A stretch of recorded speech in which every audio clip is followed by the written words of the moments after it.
Yo, good evening, USA, International, Canada, Long Island, aka Strong Island, plus the five spots of Brooklyn, Bronx, Manhattan, Staten Island, and Queens. This is your man and homie G Money Stacks, aka the Gregonator, your host with the most, misunderstood, lonely nomad, unstoppable, independent podcaster, and of course, creator, YouTuber, and of course, Queens, New York native who is also a New York Mets fan from the neck of the woods of Laurelton, Queens, New York. And yes, you're now rocking with me by tuning in, listening, streaming, and watching the 100th episode of the Sports Edition show, Excellent, Fun, Vibrant Talks podcast. The space to cover news in the NFL, NBA, and MLB, including the New York Mets.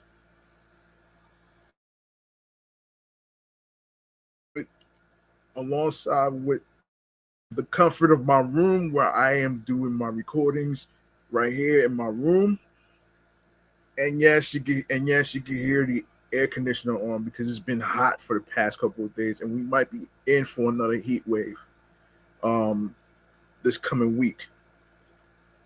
So, yes, like I said, if you miss any episodes, please feel free to go watch the videos. Okay, even though I take myself out, even though I take myself out of the live stream, but to make sure that I have all my topics in front of me and to make sure that I know what I'm talking about and the website's prepared.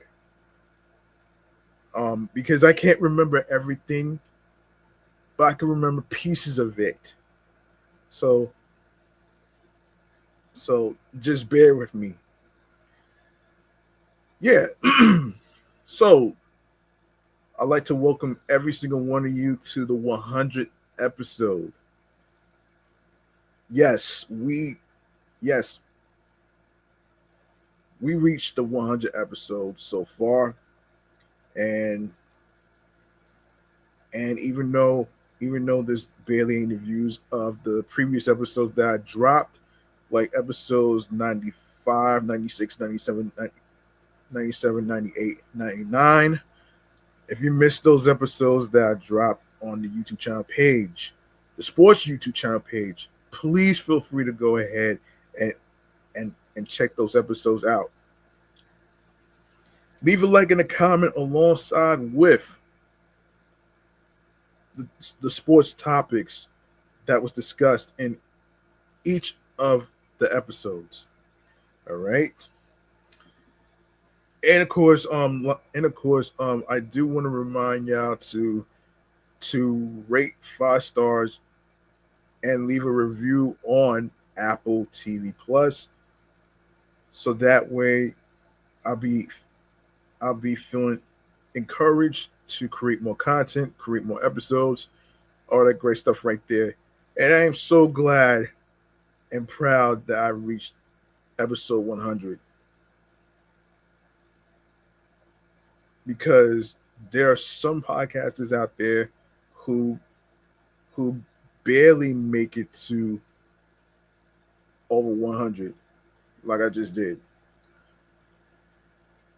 And the point of me saying that is just my way to actually inspire you folks out there who are trying to start a podcast whatsoever, and to be on your P's and Q's and be yourself behind the microphone.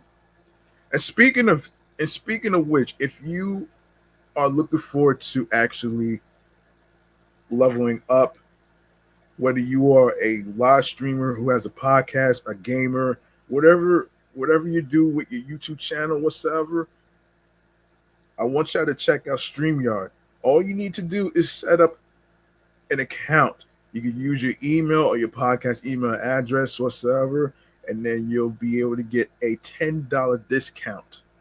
All right, and it's in the episode description in case you didn't know. For each episode, it's already in there. So there you go, right there. Now, couple weeks actually a couple months ago, I was watching the I was watching the New York Mets evening sports brew with Anthony Rivera, Al, and Eddie Priest. And they had a guest from the Rico Bronya podcast, Evan Roberts. And what's so funny? The way he said, what the hell is a superstar?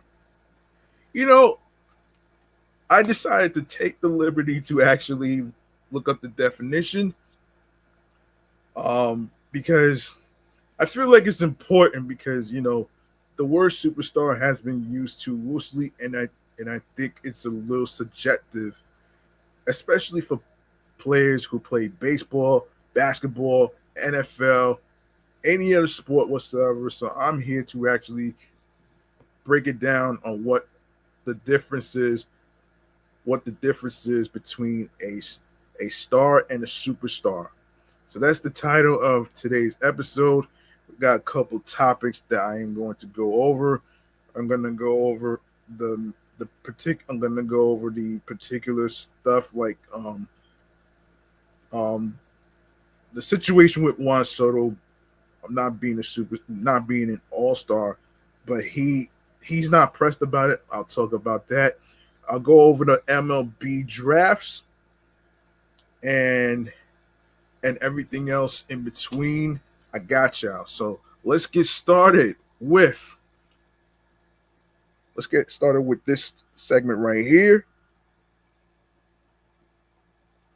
The quick side bleacher bar. And I hope y'all keeping yourselves cool in the air conditioner as far as like your cribs, work, your cars, all that other stuff, because we might be in for another heat wave.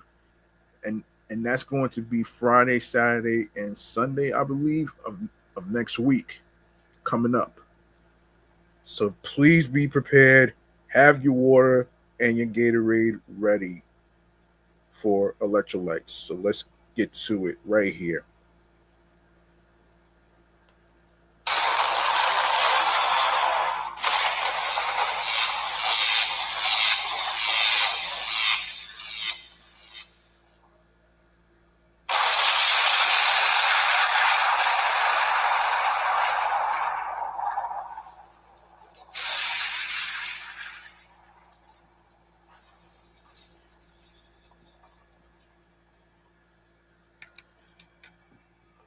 Okay.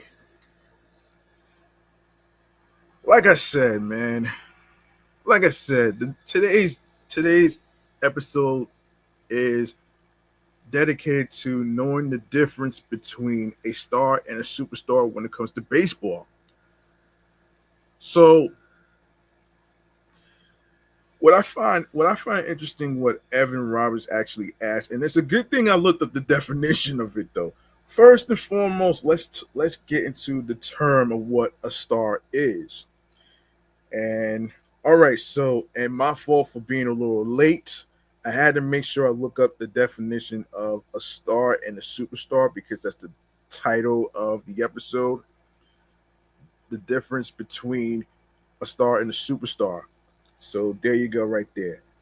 Now look, so a star typically refers to a player who is exceptionally talented and recognized for their outstanding performance, often selected for the All-Star game, which showcase players from the American and National Leagues. Stars are usually known for their significant contributions to their teams and the league overall.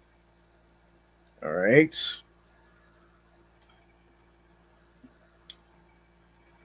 So there you go right there. And I think there's some examples I saw actually that I'm curious to actually get to. I did see some examples. I'm gonna actually get to it right here. So so you have so a star is typically based on general characteristics, outstanding performance. So a star player consistently performs at a high level, showcasing exceptional skills in batting, pitching, or fielding. Recognition. Stars are often recognized through awards, all-star selections, and accolades indicating their impact on the game, just like David Wright.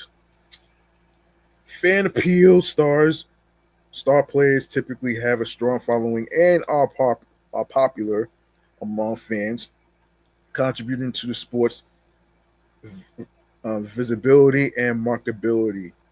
Examples of star players, like you have Hall of Famers, players like Derek Jeter and Ken Griffey Jr.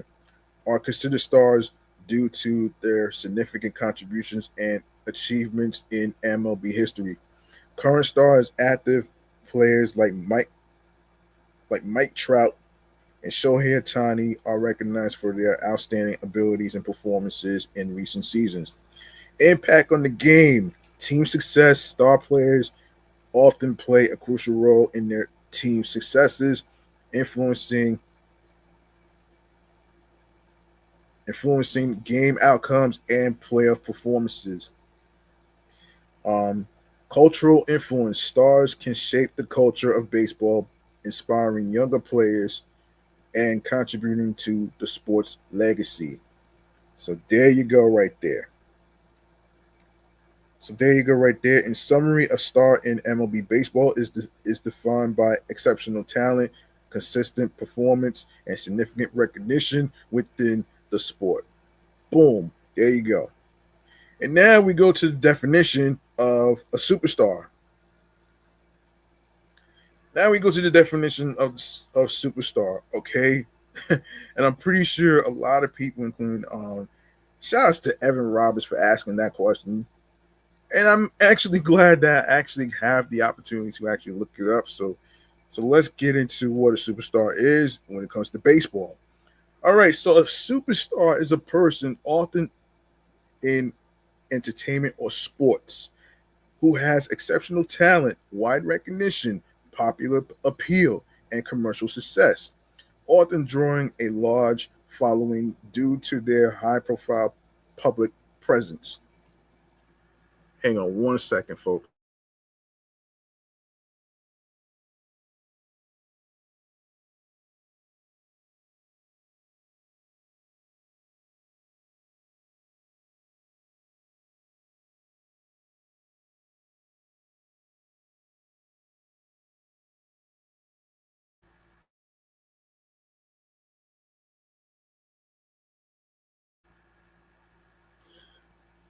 The term is often used to indicate a person who has gained a significant level of fame and success in their chosen profession, often to a level above that of their peers or contemporaries.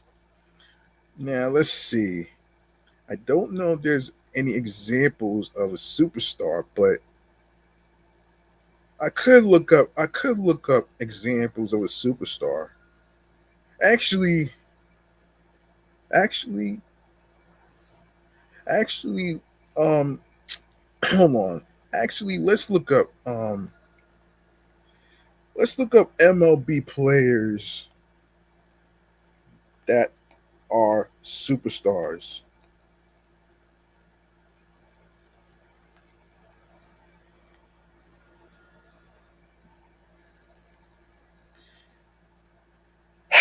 All right. Let's see. All right. Let me see. Let me see. Let's see.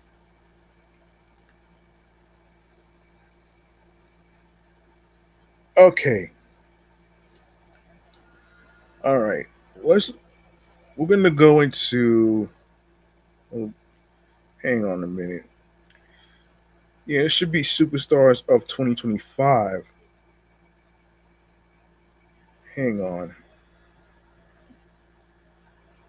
Okay, 2025. Let's see what this says.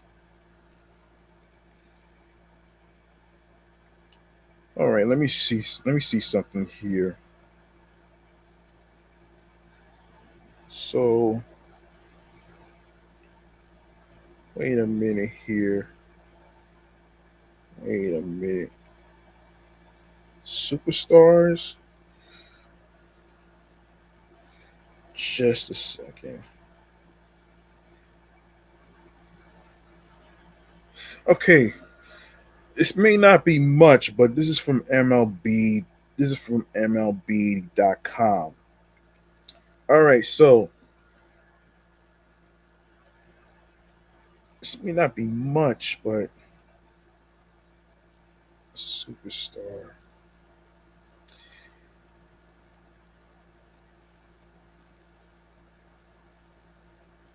You know what?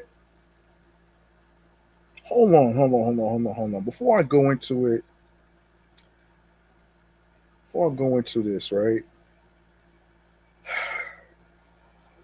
Let's see. Um,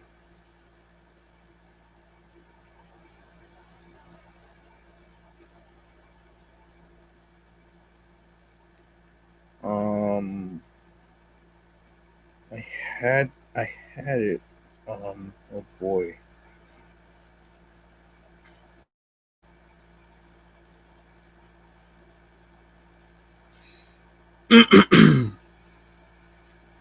Superstars. Um, I guess. Hmm. All right. So this may not be much, but let me. This may not be much, but All right. So let's start with Shohei Otani. Um. Yeah. Number one, Shohei Otani. Of course, he is unlike anything we've seen in baseball before. The now three-time MVP just won the World Series for the first time, and he was named the best player in the NL despite not pitching in 2024. Now half of his game will return for the 2025 season.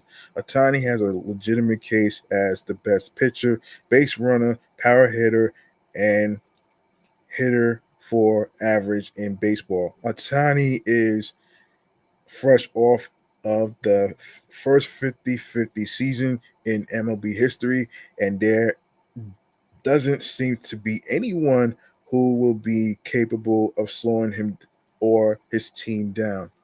His 2024 MVP season was one of the best MVP winning seasons in history, and the Japanese star is quickly becoming one of the best MLB players ever.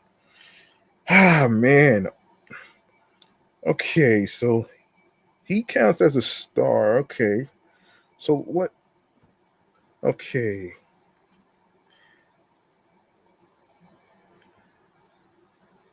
MLB players that are superstars. Hang on.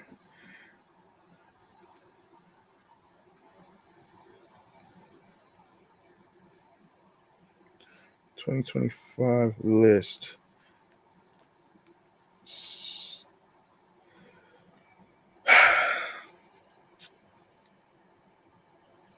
Damn. All right. All right.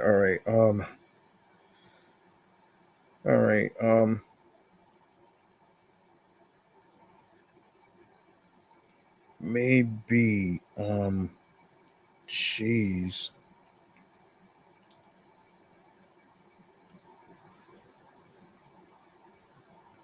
A superstar. Oh boy. Okay. Maybe. Hang on one second.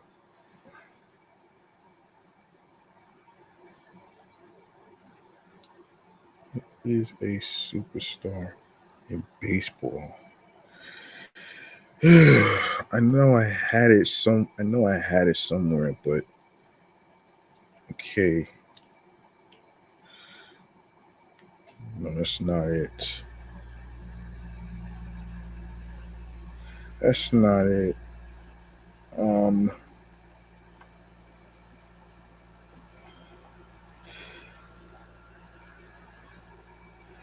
my apologies, folks. I'm trying to get the right information here.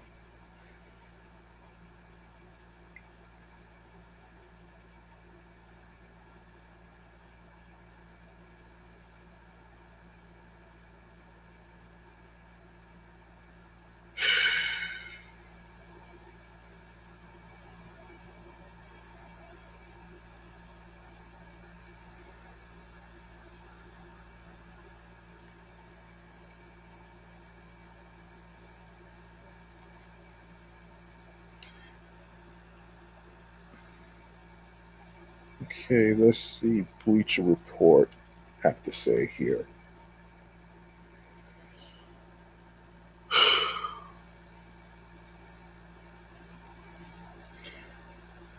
Okay.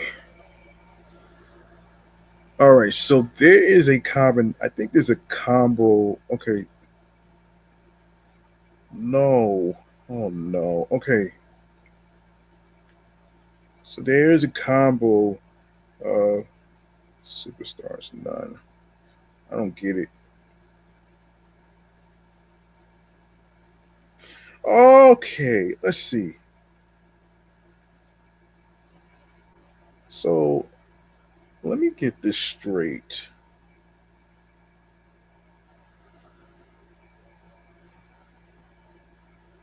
So you have stars like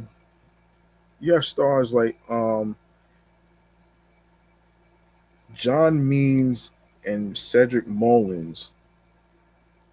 Damn, you got no superstar. You got stars in the Boston Red Sox: Xander Bogaerts, Rafael Devers, Nathan Eovaldi, and Enrique Hernandez.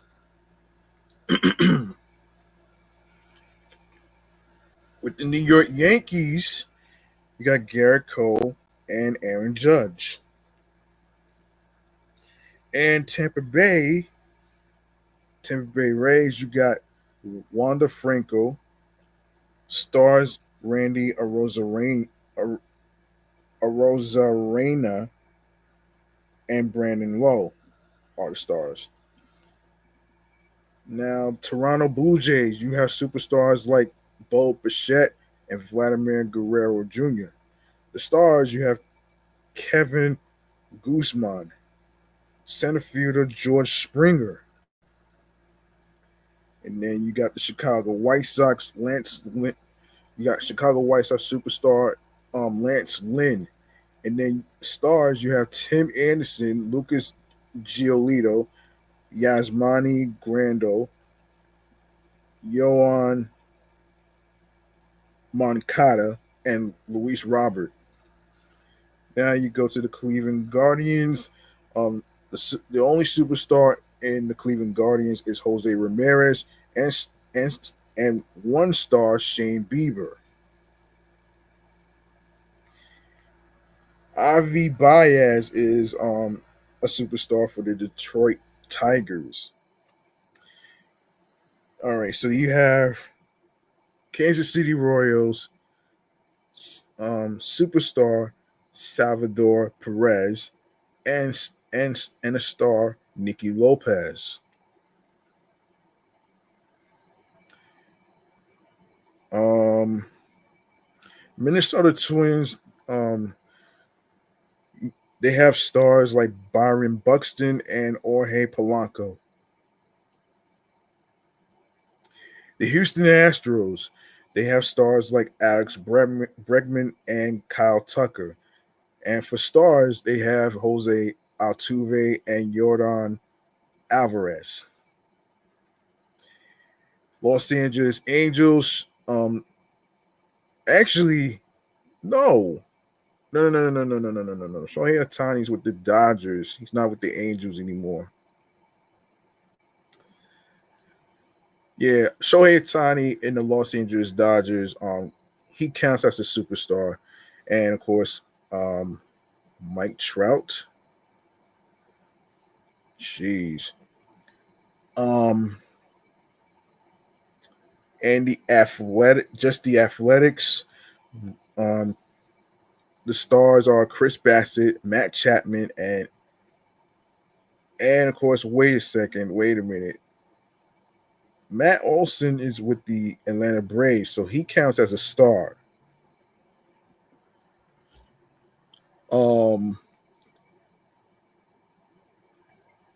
so Seattle Mariners, you have stars like Ty France, Adam Frazier, and Robbie Ray. I could be wrong on this, but forgive me. Texas Rangers, the only superstar that they have is Corey Seager, and And for a star is Marcus Simeon. This is crazy. And let's see. You got Atlanta Braves. You got the only superstar is Ronald Acuna Jr. And you got stars like Ozzy Albies, Max Fried is with the Yankees, folks. So he counts as a star. Charlie Morton, who's with the Orioles right now, he counts as a star too. And Austin Riley included. The only star from the Miami Marlins is Sandy Alcantara. Oh boy. So so the stars for the New York Mets are Pete Alonso, Francisco Lindor, and Starling Marte. That sounds about right. Now I'm not sure about the starting pitchers and stuff. So these two individuals got traded away from the New York Mets, so I can't really count that. They're in a different team. Jacob Degrom is with the Rangers, and Max Scherzer is with Toronto. So they both count as superstars. All right, so Philadelphia Phillies, you have superstars like Bryce Harper and Zach Wheeler, and stars Aaron Nola and Ranger Suarez. First of all, first of all, first of all, Juan Soto's with the Mets. He's not with the Nationals anymore. So I'm just trying to relay the whole message here. So yeah, let's see.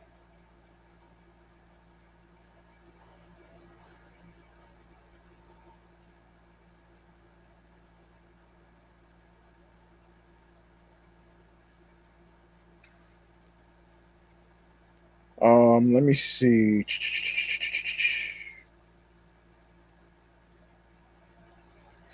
All right, so let me see. All right, you have stars from the Chicago Cubs, Wilson Contreras, and Wade Miley.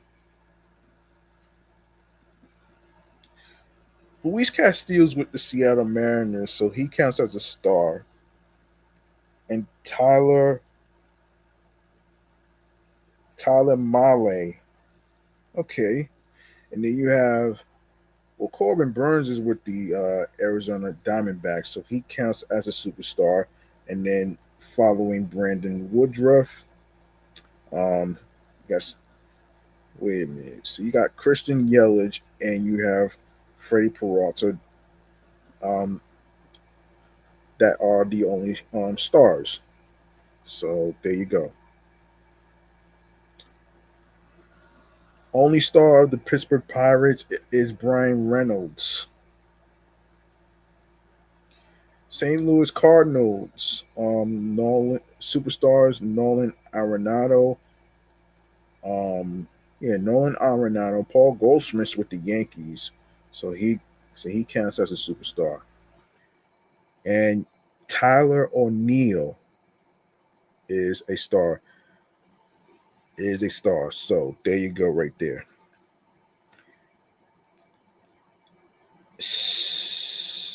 So Arizona Diamondbacks don't have superstars and stars.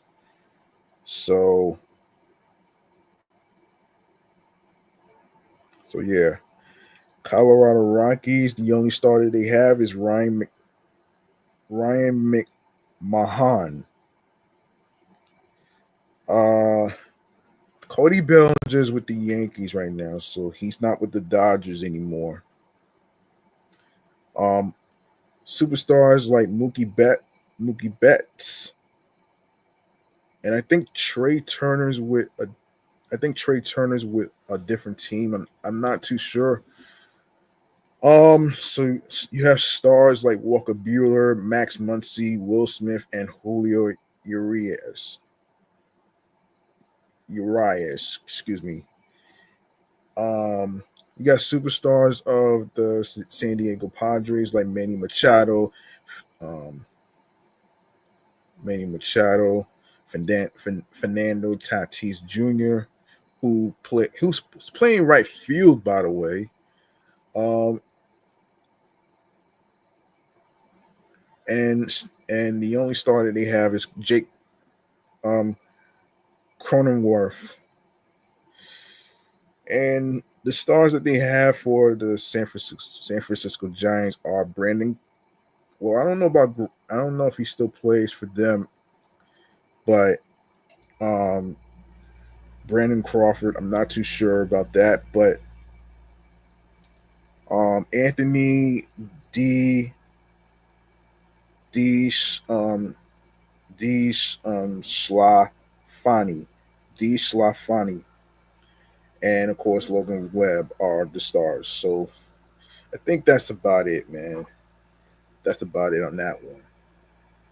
Now I want to go over. I want to go over something actually. I want to go over something actually. So let's go into now. Before I go into the mock drafts and Juan Soto and the recap of the All Star break and stuff, um, um, I want to get to. I want to get into what happened with Alexander Canario. He was previously a New York Met, but he was traded to the Pittsburgh Pirates. Here's what's happening here. The Pittsburgh Pirates, amongst a number of moves, added a new player to their roster. The Pirates announced that they added outfielder Alexander Canario to their 26-man major league roster and optioned infielder outfielder J. Juan Bay to AAA Indianapolis.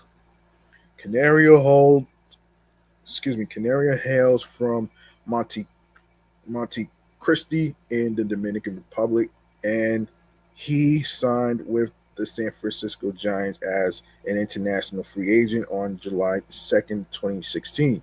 He would play for the Giants in the Dominican Summer League in 2017, where he slashed 294, 391, 464, and hit 17 doubles, 5 home runs, and 45 RBIs, ranking third, and second in the league, respectively.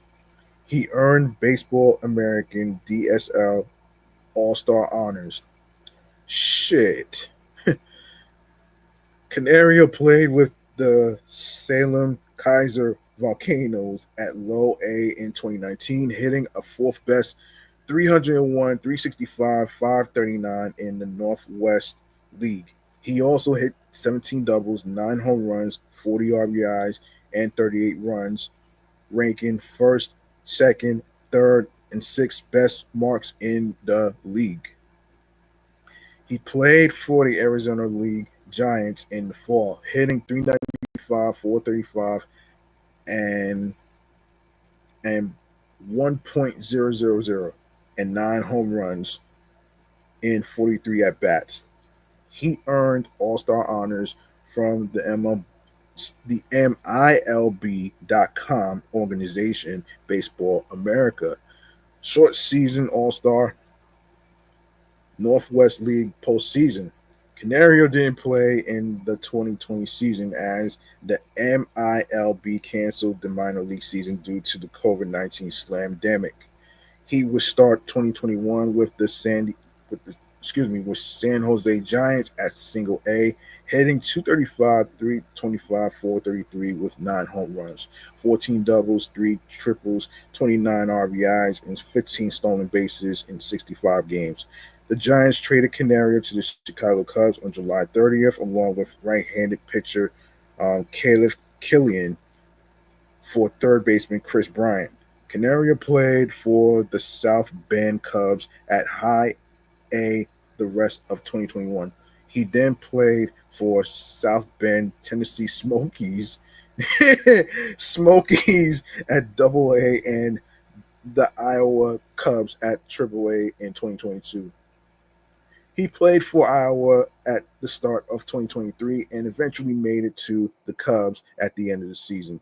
Canario made it back to Chicago for 15 games from mid-April through early May, and then 2 games in July. He spent the rest of it at Iowa.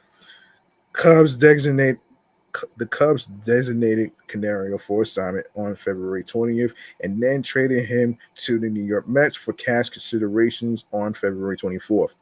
Canario slashed 306, 419, 611, and 36 at bats in 17 spring training games for the Mets with 11 hits, 2 doubles, 3 home runs, 8 RBIs, and 7 walks to 15 strikeouts.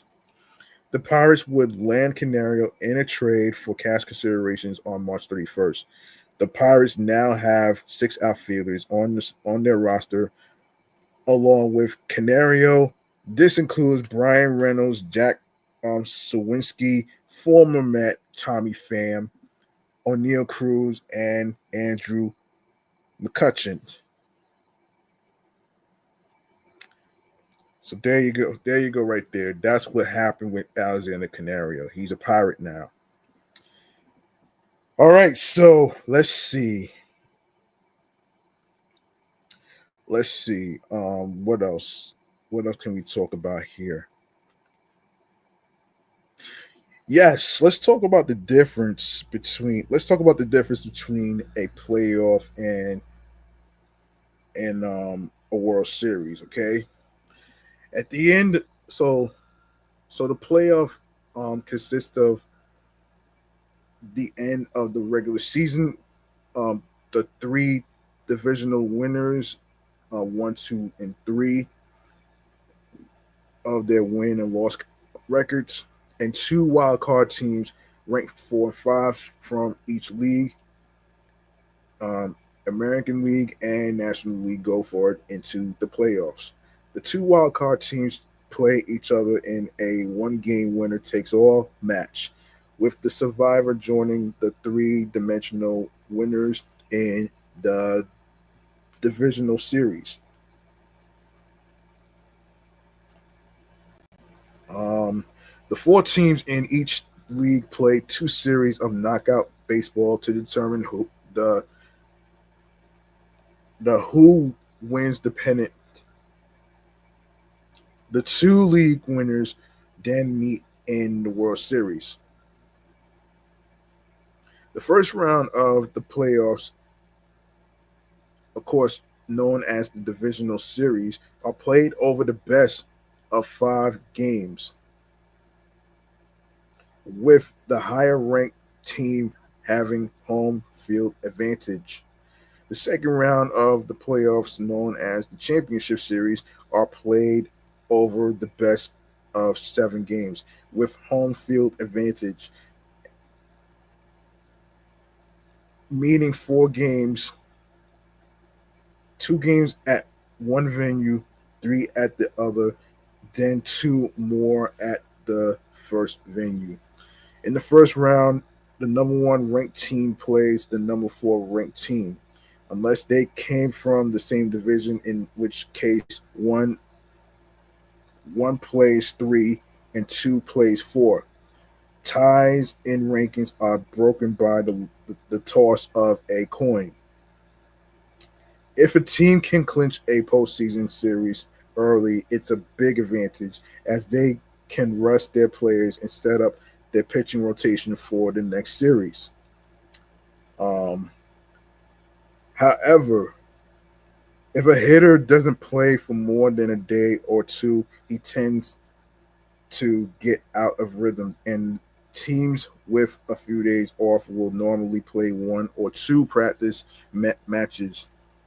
Normally, there is a day's travel in the middle of the series when the venue changes, so teams can normally have smaller pitching rotations for playoff series. Teams will normally change their rosters slightly for playoff series, perhaps bringing in an extra hitter for a pitcher or a pitcher more used to pitching from the bullpen.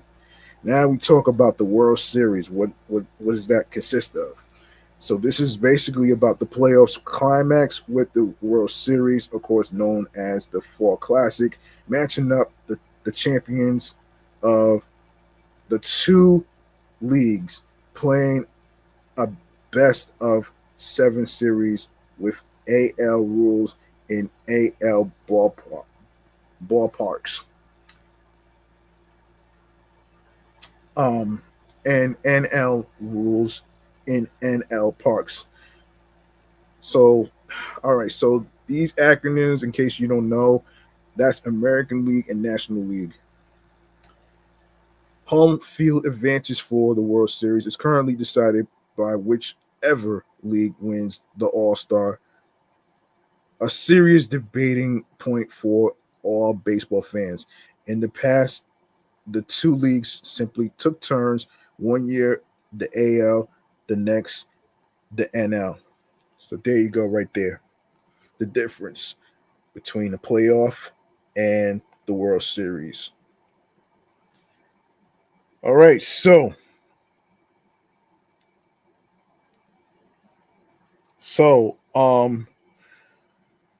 let's talk about the controversial play called the triple play, which rarely fucking happens. It rarely fucking happens here, man. And according to the folks from the New York Post, um, this year in April. Um, so Brandon Nimmo saw what he deemed a skip on Jesse Winker's shot to first base in Friday's fourth inning and took off running. That set the chain of events for a phantom triple play against the Mets in their 5-4 loss to the Nationals. Nimmo on second broke for third, and Mark Vientos on first broke for second. Yeah,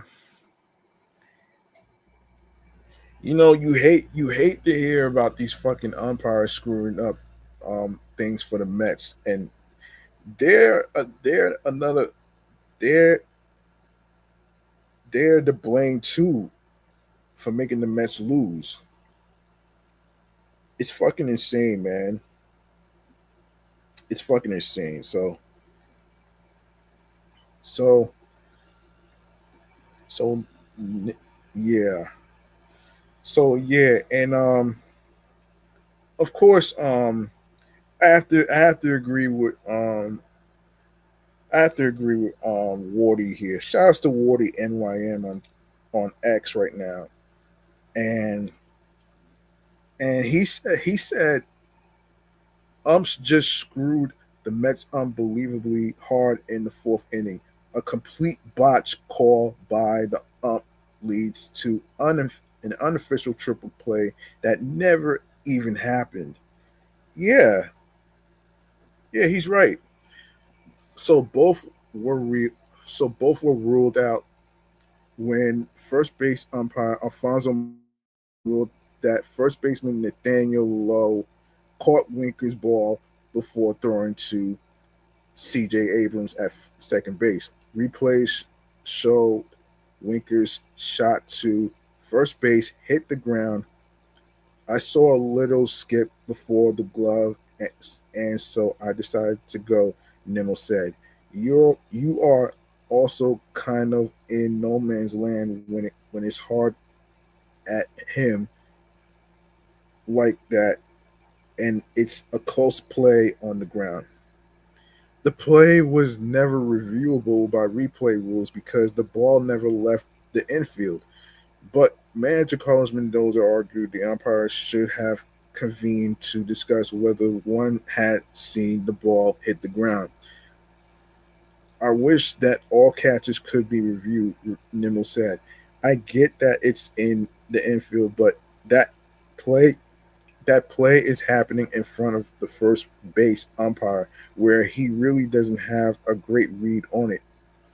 Brooks Raley, who is recovering from Tommy John surgery, has reached agreement on a 1-year deal with the Mets pending a physical. Actually, Actually, I just saw him return in today's game with the Reds. So he's feeling better right now. So yeah, the left-hander threw for 13 teams last week and could be in position to begin pitching. Yeah, he did his rehab games already. And as far as the Mets have AJ Minter and Danny Young as lefty relievers on the major league roster. Um, so yeah, rarely age 36 arrived to the Mets in a trade with the Rays before the 2023 season. He appeared in 66 games that year and pitched to a 2.80 ERA. Last season, he appeared in only 8 games before undergoing Tommy John surgery in May.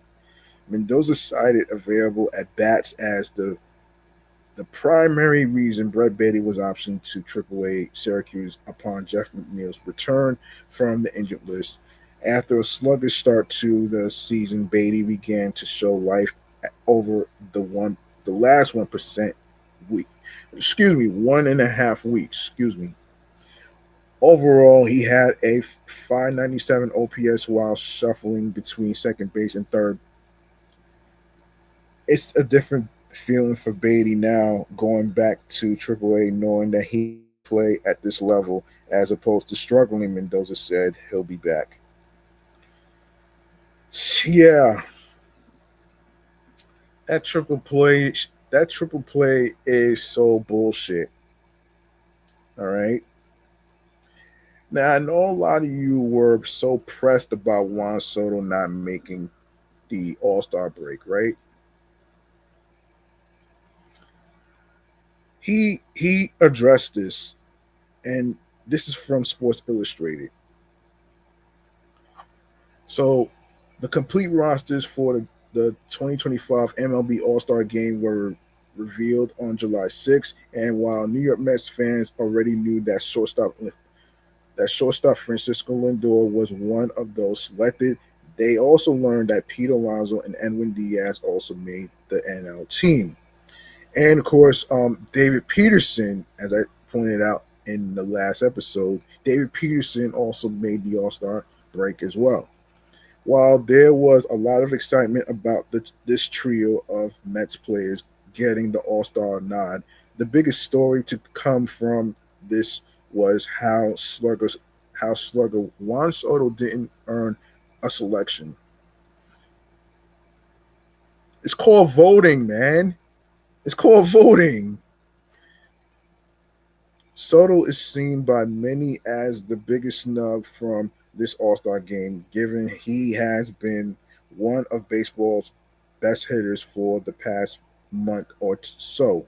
This was exemplified with an ex post by Greg Harvey, who wrote, only 7 players in MLB history have recorded at least 20 home runs, 70 walks, 15 doubles, and 10 stolen bases prior to the All Star break in a season. Juan Soto would be the only one not to make the All Star break. Soto spoke with the media after Sunday's 6-4 loss to the Yankees and got honest about not making the roster. He said in quote, sometimes you are gonna make it and sometimes you don't. It's just part of baseball. Soto said of not making the NL All-Star roster per a July 6th article from Dan Martin of the New York Post. It looks like I didn't do enough in the previous month to make the team. I've just got to I just got to be better. Soto also added, for me, I try to play as hard as I can and help the team and enjoy the moment. Everyone wants to be an all star and live the experience of being there. But this year, it didn't happen. I was glad I was able to be there 4 years in a row. If I didn't make it this year, it's no big deal. I'll come back stronger next year. It's worth noting that Soto could still make the All Star team if an NL outfielder has to bow out because of an injury. However, not securing a spot straight away must sting for the 26-year-old superstar. Look, man, he's not pressed about it, man. And I actually saw online that it has to do with his numbers. It has to do with his numbers and stuff, man. You know what I mean? His numbers wasn't really good. So that's pretty much what that is. It is what it is, man. It is what it is. And speaking of all stars, man, let's go over what happened. And yes, I did watch the MLB All-Star game on Tuesday of last week. Yes, I did. So, um hold on.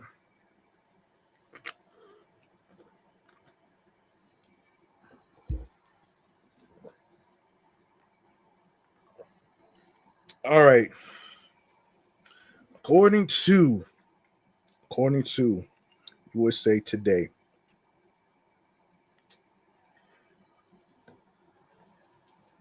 according to USA Today, after finishing 9 innings all tied up, Major League Baseball All-Star game was decided by a swing off for the first time, with the National League emerging victorious after blowing a 6-run lead over the final 3 innings. In the impromptu home run derby at Truist Park in Atlanta, the teams picked 3 players to each take 3 swings. Brent Rooker hit 2 homers to lead things off for the American League. Kyle Stowers responded with one in his round. Then Randy Arozarena also only managed one home run. Trailing 3-1, Philly slugger Kyle Schwarber came through in the clutch, homering on all 3 of his swings to put the NL ahead. Then Jonathan Aranda failed to go long on any of his swings, giving the NL a 4-3 win in the swing off. With two-time home run derby champion Pete Alonso waiting on deck, Schwarber was named the game's MVP for his heroic performance in the swing off. End quote. He said, "It was really fun. I credit the guys too on our side who were really into it," Schwarber said. They were cheering along. The fans were into it, watching the last guy there, and we were all kind of just really into it. The new tiebreaker format was installed in 2022, but this was the first time since that the Midsummer Classic had finished even after 9 innings. Under this format, the game wound up no winning or losing pitcher, but the NL was officially credited with a 7-6 victory. It will be interesting to see where that goes. AL manager Aaron Boone said after the game, "There's probably a world where you could see that in the future, where maybe it's in some regular season mix. I mean, I wouldn't be surprised if people start talking about it like that." You know, it was crazy though. I did not know Chance Chisholm and Max Fried were included in the All Star break, so I forgot to mention that too. But congratulations to Jazz Chisholm and Max Fried. So there you go. All right, so the NL's win is just the second time the senior circuit has emerged victorious since 2013, and the AL now holds a 48-45-2 advantage in the all-time series. Yeah, all-time series. Okay. The AL had trailed 6-0 in the seventh and rallied back, scoring 2 in the ninth to tie the game. NL manager Dave Roberts opted to start the final Padres closer Robert Suarez, who gave up a one-out RBI double to Bobby Witt Jr. That prompted Roberts to bring in the Mets closer Edwin Diaz.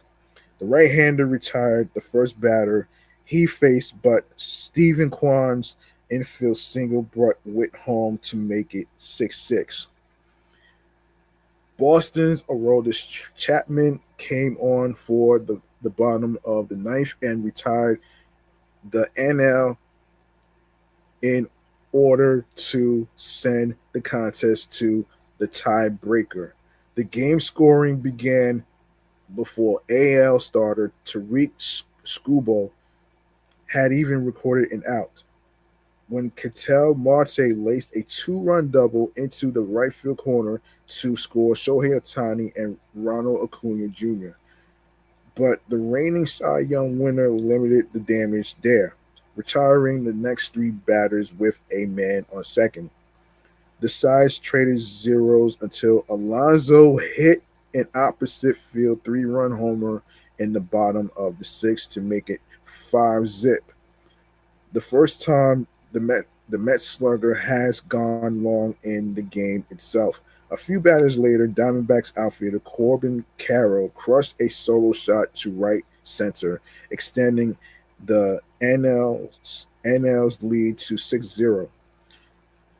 Seven NL pitchers had combined to toss six scoreless innings, but the AL answered right back in the top of the seventh, halving the deficit on Brent Rooker's three-run homer off Giants reliever Randy Rodriguez. Witt added an RBI groundout in the frame, cutting the lead to 6-4. Brewers phenom Jacob Misiorowski was named an All-Star after just 5 career starts, which caused a stir around baseball. But Roberts had enough faith in the youngster to bring him into the eighth with a 2-run lead. The 23-year-old flamethrower worked around a hit, but got 3 outs to notch a hold. The game featured a pair of poignant moments for Los Angeles Dodgers players. The first, when Clayton Kershaw, selected for the team as a legend pick, was removed by Roberts after retiring a pair of batters in the second inning. The future Hall of Famer left to applause, but it was just a preview of what was coming.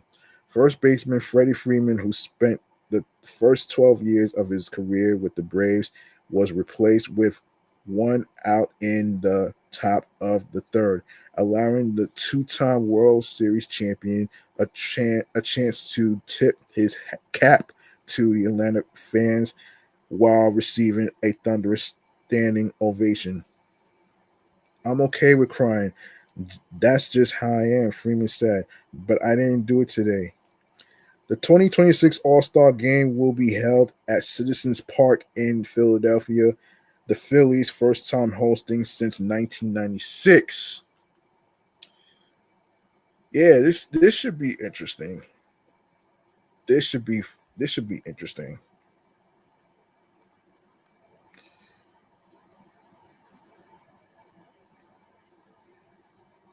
Yeah. And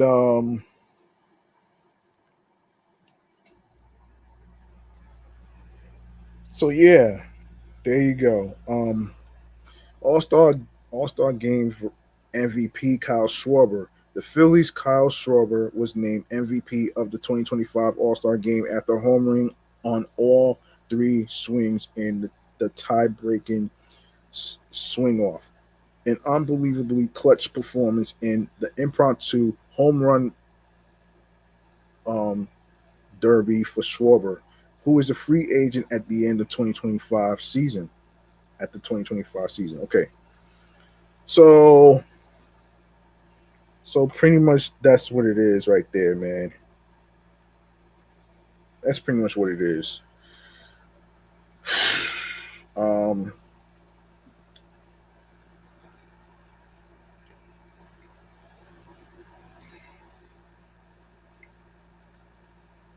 so yeah. By the way, by the way, Kyle Schwarber was awarded a silver, no, a clear bat. It was a clear bat that he had in his hand while holding it actually. So that's pretty interesting right there. That's pretty interesting right there. Um so yeah.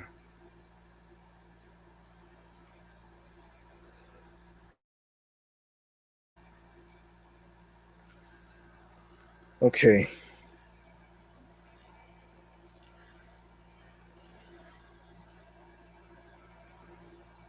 All right. So congratulations to Kyle Schwarber. And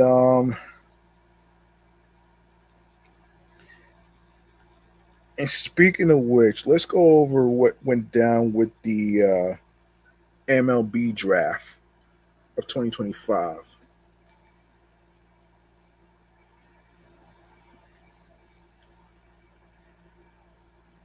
So,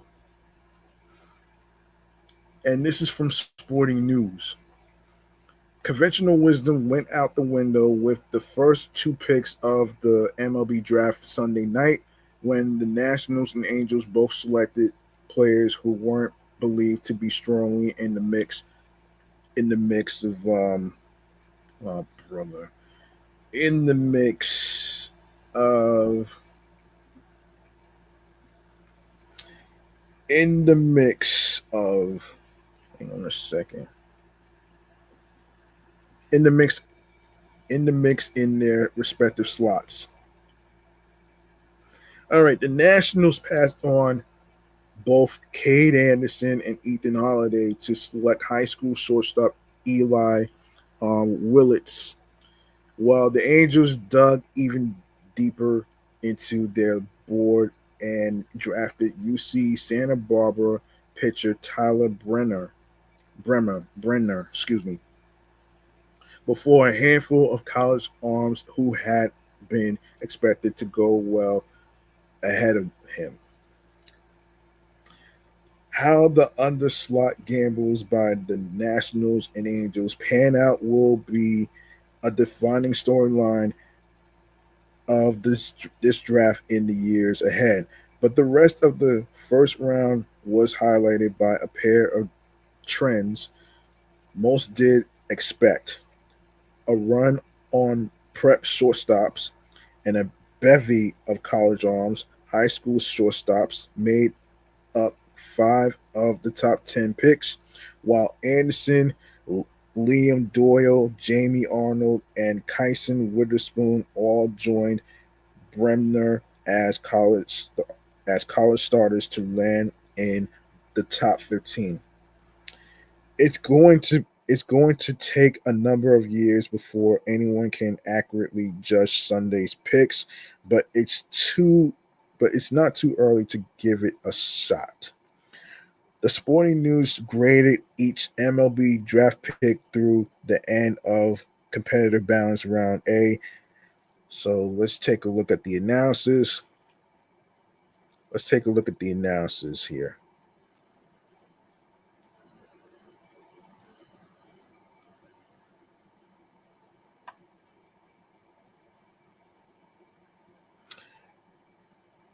All right.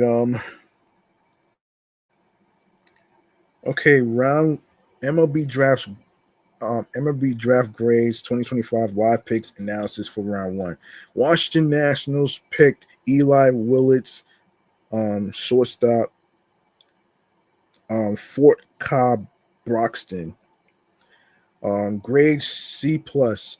It's easy to see and understand what the Nationals are trying to do by saving money for later on while betting on the raw talent of Willits.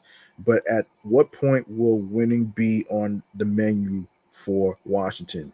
There is real pressure to start winning soon in DC, and Cade Anderson would have been the type of player who could have contributed to winning in 2026.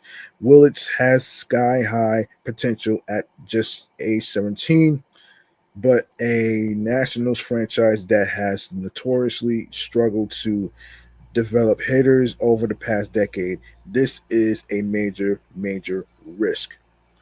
Los Angeles Angels picked Tyler Bremner, right-handed pitcher, um, right-handed pitcher, um, UC Santa Barbara. By the way, Fort Cobb, Broxton, that's in Oklahoma. Another stunner, the Angels' strategy of giving Bremner a significantly under slot deal is clear. So it will be hard to fully judge the pick until their next couple of selections are in. But this was a chance for Los Angeles to reshape its pitching staff around Cade Anderson or Liam Doyle long term. Bremner should be a major leaguer in the not too distant future, but this might have been the right time for the Angels to take advantage of the star talent at the top of the draft. Seattle Mariners picked Cade Anderson, the left-handed pitcher, LSU, and the grade, and they got a A. They got an A grade. All right, so hang on one second.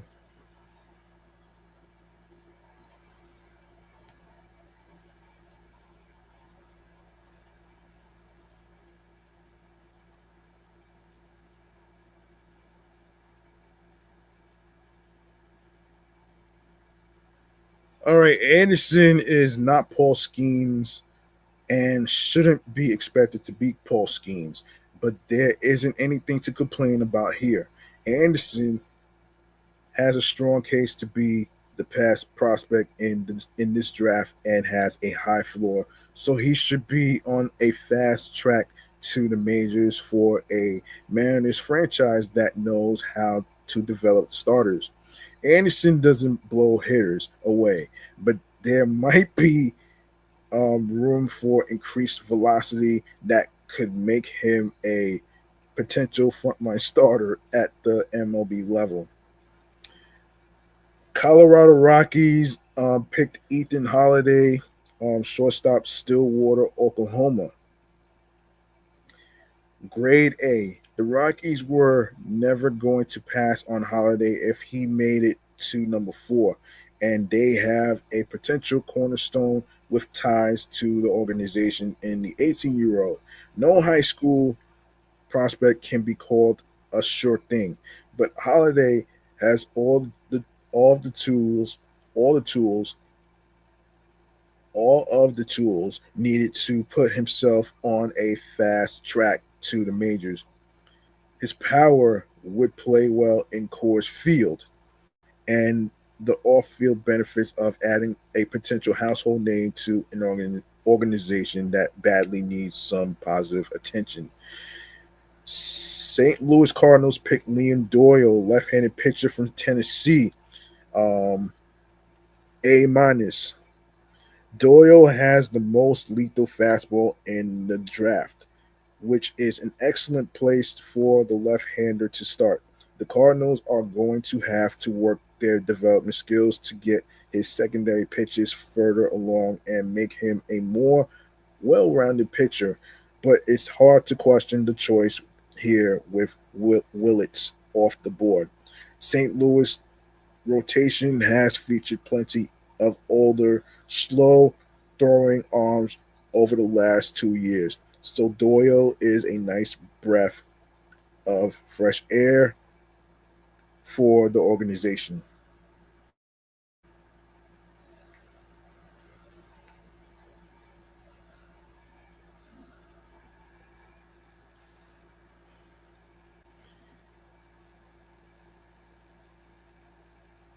All right, so Pittsburgh Pirates pick Seth Hernandez, right-handed pitcher, Corona, um, Corona, Calif. Wait, Corona, CA, yeah, Corona, CA. I'm not sure what C. I'm not sure if it's California or Canada. I'm not too sure, so I'm gonna leave it at that. So they get a B plus. It's fair for the Pirates fans to feel a bit tired of the pitching strategy for an organization that badly needs controllable bats, but it's also understandable that Pittsburgh had a hard time passing on Hernandez, an advanced high school pitcher at age 19. Hernandez has an impressive frame, strong fastball, and well developed secondary pitches for a prep starter. The Pirates have plenty of arms on the way up.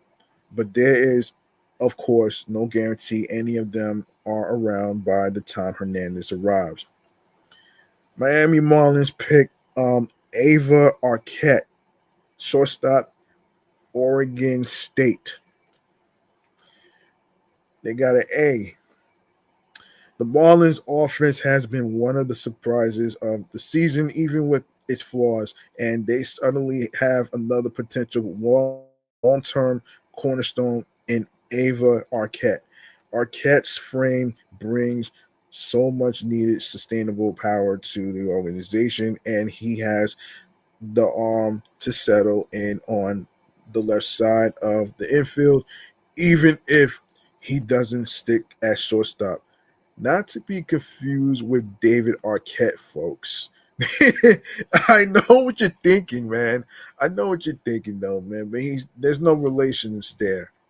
Number now, yeah, this is number 8, of course. Actually, Toronto Blue Jays picked JoJo Parker, shortstop, Purvis, Purvis, what is it? Purvis, what is it? Missouri or Minnesota? I'm not sure. Um, they got a B. Parker's bat to ball skills are undeniable, and the rest will be up to the Blue Jays development system. A gifted hitter, Parker's defense and power are a work in progress, but he should be a safer bet than most high school bats in this draft. If Parker can develop into a genuine power threat, the Blue Jays could have a premier prospect on their hands. Hmm.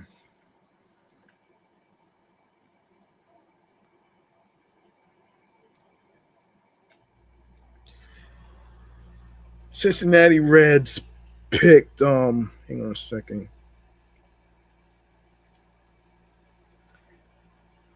They picked Steele Hall, shortstop, Hewitt Trustville, Alabama.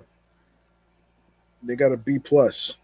Hall is going to be a bit of a project at 17 years old, but it's no surprise his athleticism intrigued the Reds.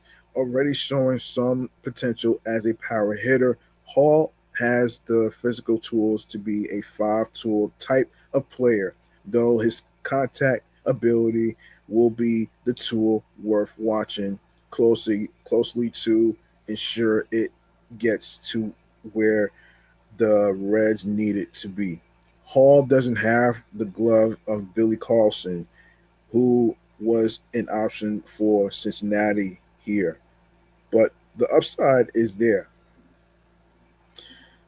Chicago White Sox picked Billy Carlson, shortstop, Corona, what is it? Corona, yeah, Corona, California. Is is that what that is? I'm not sure. Um, they got an A minus. You might want a more advanced bat in a top 10 pick than what Carlson offers. but he is the best defender among this crop of high school shortstops. The White Sox are getting a player who has star potential if they can develop the bat. While that is easier said than done, Carlson's defensive skills set a high floor for an otherwise unpolished player. That's interesting.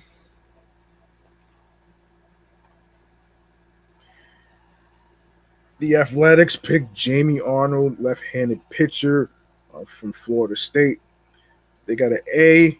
The first round couldn't have worked out much better for the A's, who looked like they might be in a tough spot with a pitching need, but all of the top college arms off the board.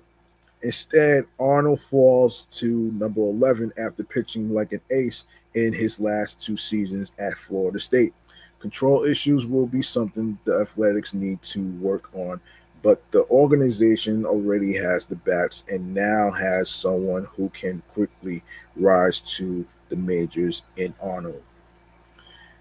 Texas Rangers pick Gavin Feehan, third baseman, Great Oak, CA. They got a B minus. Feehan comes off the board earlier than expected after supposedly seeing his stock decline this spring. But the Rangers didn't exactly find themselves in the most ideal scenario with so many prep shortstops drafted in front of them. Ian can recapture the rhythm he had in 2024. The Rangers will have a high ceiling bat without major weaknesses. If the bat doesn't progress, if the bat doesn't progress, Feehan likely doesn't have the athleticism to stick. San Francisco Giants picked Gavin Keelan from Tennessee, second baseman. They got a B plus. Keelan arrived at Tennessee from Louisville and just hit posting an OPS north of 1.1110 in his only season with the Volunteers. The sustainability of Keelan's power is something to watch, and the Giants will want him to become a more patient hitter without it being at the expense of his production. But he could be a quick riser for San Francisco.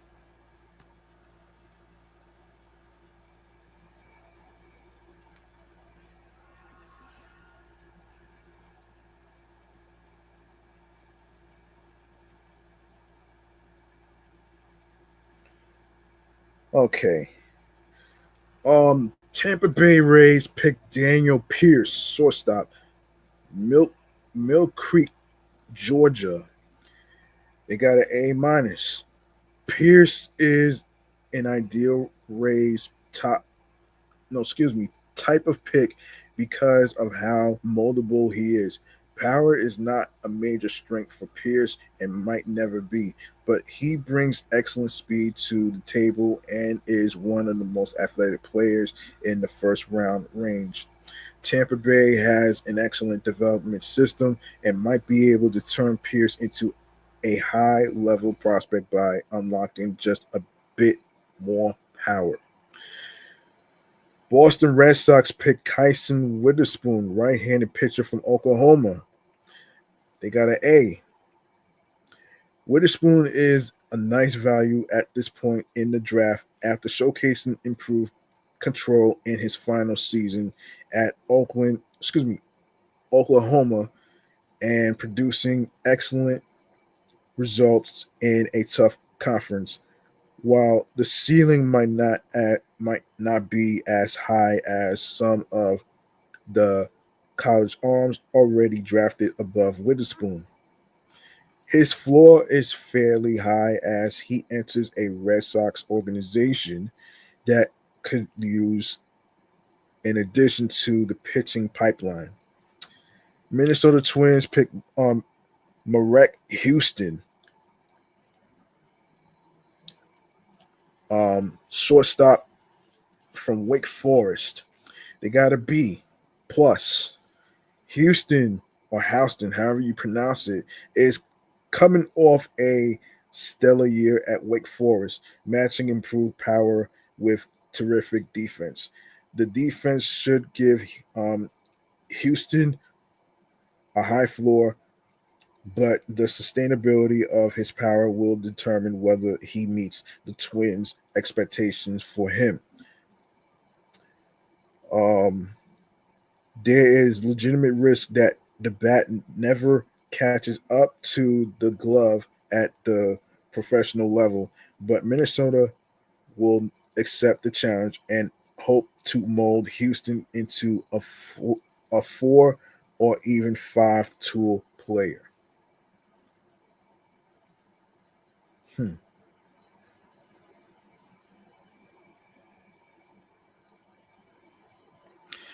Boston Red Sox pick. Yeah, hold on. Chicago, the Chicago Cubs picked Ethan Conrad, outfielder, Wake Forest. They got a B minus. This is an interesting one. Conrad transferred up from Marist before the 2025 season and saw his only season at Wake Forest cut short by injury. So size against high level competition is small, but he raked with the Demon Deacons batting 372. Whether Conrad can hit for power at the next level is a question. But college hitters are very much the Cubs' wheelhouse, and they clearly believe they can tap into the potential that Wake Forest started to tap into. Arizona Diamondbacks picked Kaysen Cunningham, shortstop and second baseman from Johnson, Texas. They got an A minus. The Diamondbacks weren't in position to select one of the premier high school shortstops, but they are getting a player who knows how to make contact with the ball better than most prep prospects in this draft. Cunningham's small frame might limit how much power he can hit for, but the Diamondbacks have gotten the most out of a player with a similar stature in Corbin Carroll and are a strong fit for the Texas product. Baltimore Orioles pick Ike Irish, catcher and outfielder from Auburn. They got an A. It's hard to complain about Irish's bat here, as many expected him to come off the board in the top half of the after a dominant career at the plate while at Auburn. The Orioles had options here, including Jace Laviolette, but LaViolette, however you pronounce it. But Irish is a player whose bat could put him on a quick path to the majors. What? Excuse me. Whether Irish can be a catching long term is questionable, but it's more likely he ends up in the outfield. Milwaukee Brewers pick Andrew Fisher, first and third baseman from Tennessee. They got a B plus. This might be a tad early for Fisher, who is heavily reliant on his power, but that power is hard to deny after he hit 45 home runs between two schools over the last two seasons. Fisher also found ways to consistently get on base in 2025, flashing patience at the plate. He might not have the athleticism to be more than a first baseman, but the Brewers know they need to develop homegrown bats and have an intriguing one right here in Fisher.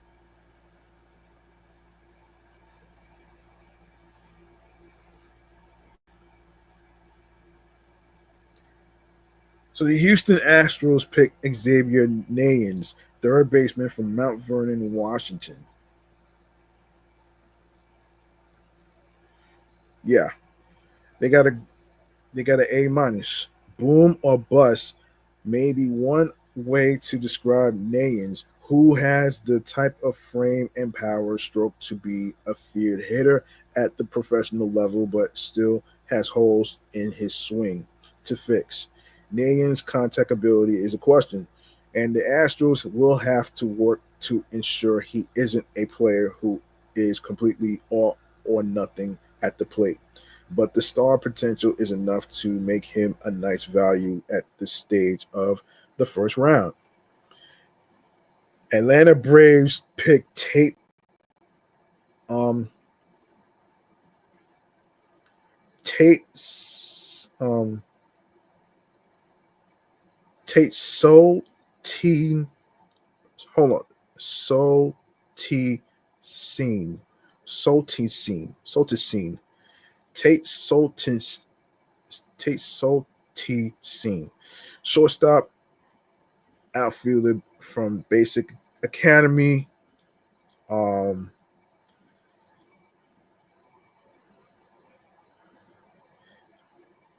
they got a B minus, a bit of a surprise ahead of some of the other high school bats still on the board.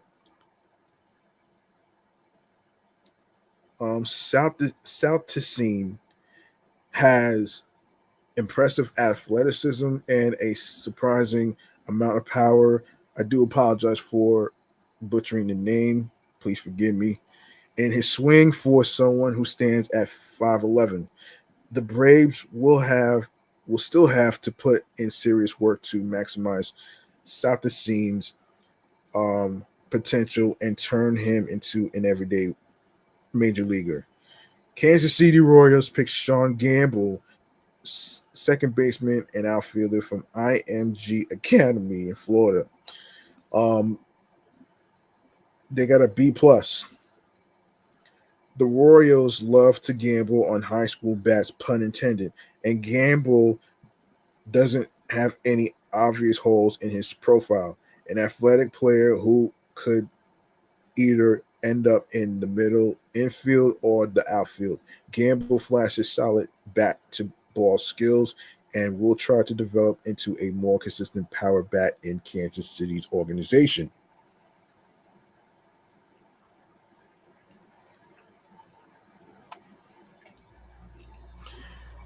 Detroit Tigers picked Jordan Yost, shortstop, Sickles, Florida.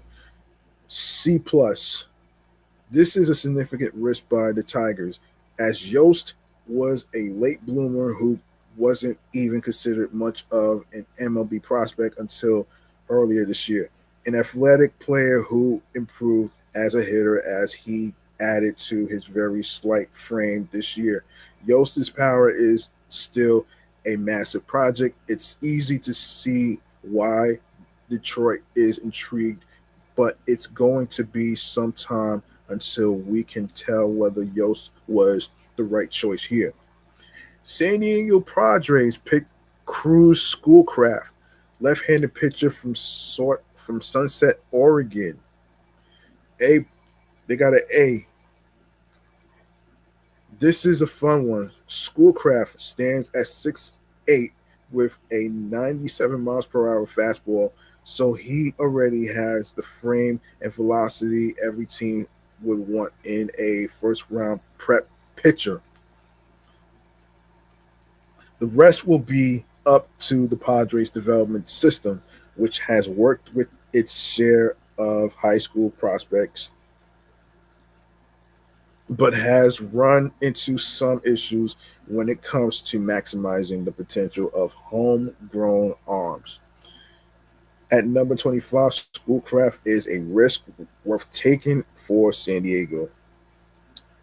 Philadelphia Phillies picked Gage Wood, right-handed pitcher from Arkansas, and they received a A minus. A bullpen addition in the near future. Anyone? Gage Woods raw numbers entering the College World Series were suspect, but his peripherals indicated better results were coming, and he delivered with a 19 strikeout no hitter in Omaha. While there are durability concerns surrounding Woods' shoulder, he has the stuff of a pitcher who typically comes off the board much earlier than number 26. Cleveland Guardians La, picked Jace Violet,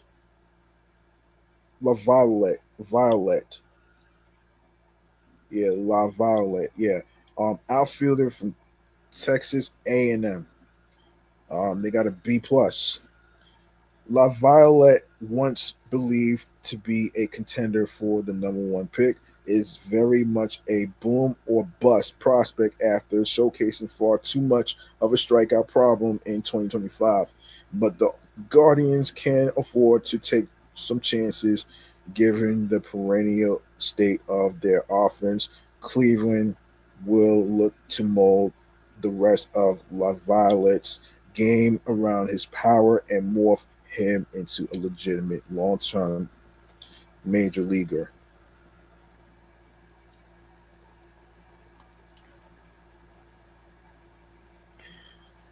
Kansas City Royals picked Josh Hammond, third baseman, Wesleyan Christian, North Carolina.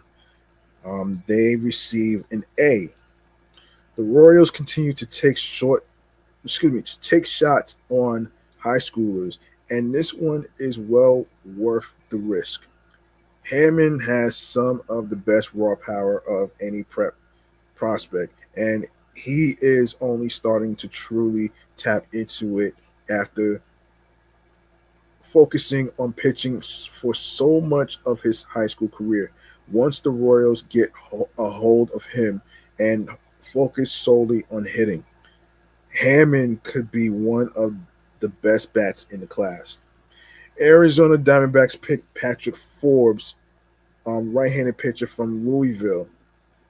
They receive an A minus. The Diamondbacks needed to come out of the early part of the draft with some kind of addition to their organizational pitching depth, and betting on Forbes stuff is a fine risk to take. Like Gage Wood, Forbes didn't always pass the test from a raw number standpoint, but he has a strong fastball and can miss bats at the next level.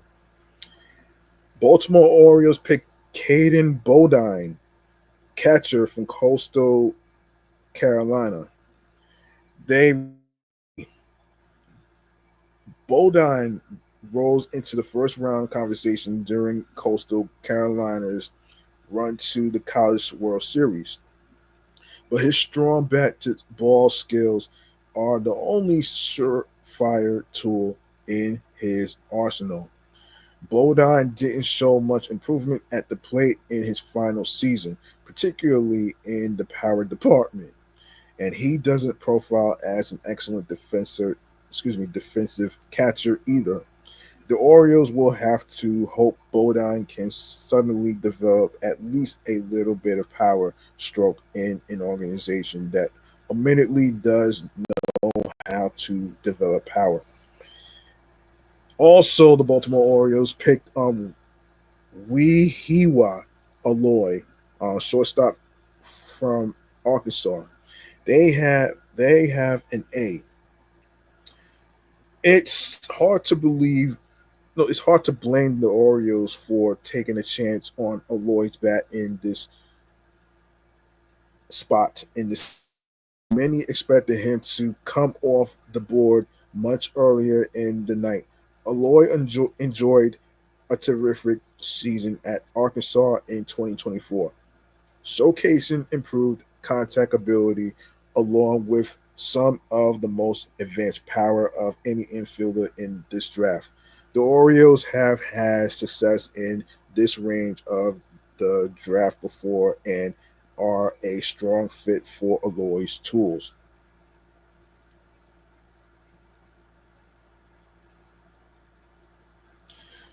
Cleveland Guardians picked Brady Ebel, third baseman, Corona, California, I believe.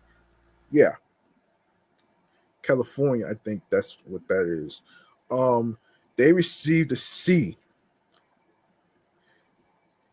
This is certainly on the early end for Ebel, who is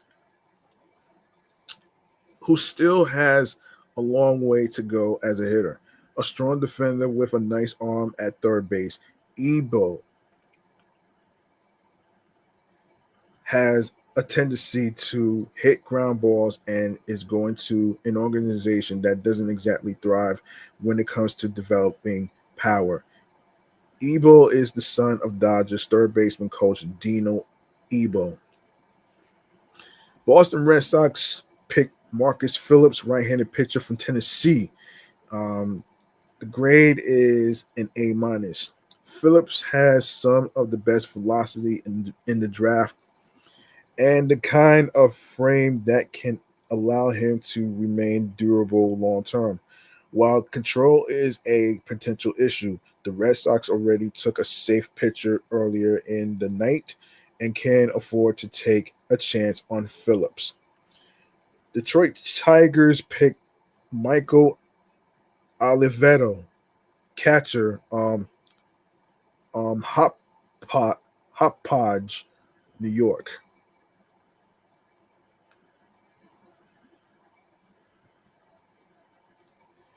They receive a C plus.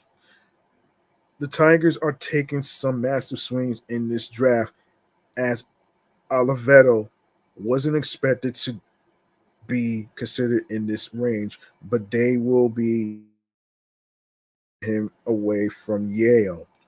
Oliveto might not remain a catcher long term, but he could just be starting to tap into his bat and joins Jordan Yost in a Detroit draft class that comes with extreme boom or bust potential. Seattle Mariners picked Luke Stevenson on catcher from North Carolina, and the grade is an A minus. It might have made some sense to go with a highly regarded prospect on an over slot deal after the Miners reportedly saved some money in their deal with Cade Anderson. But this range is a good spot for Stevenson, much like Jace LaViolette. Stevenson has terrific power, but dealt with serious strikeout issues in 2024. The Mariners can afford to take a swing on a bat with as much pop as Stevenson's, even if he's a boom or bust pro- boom or bust prospect. Okay.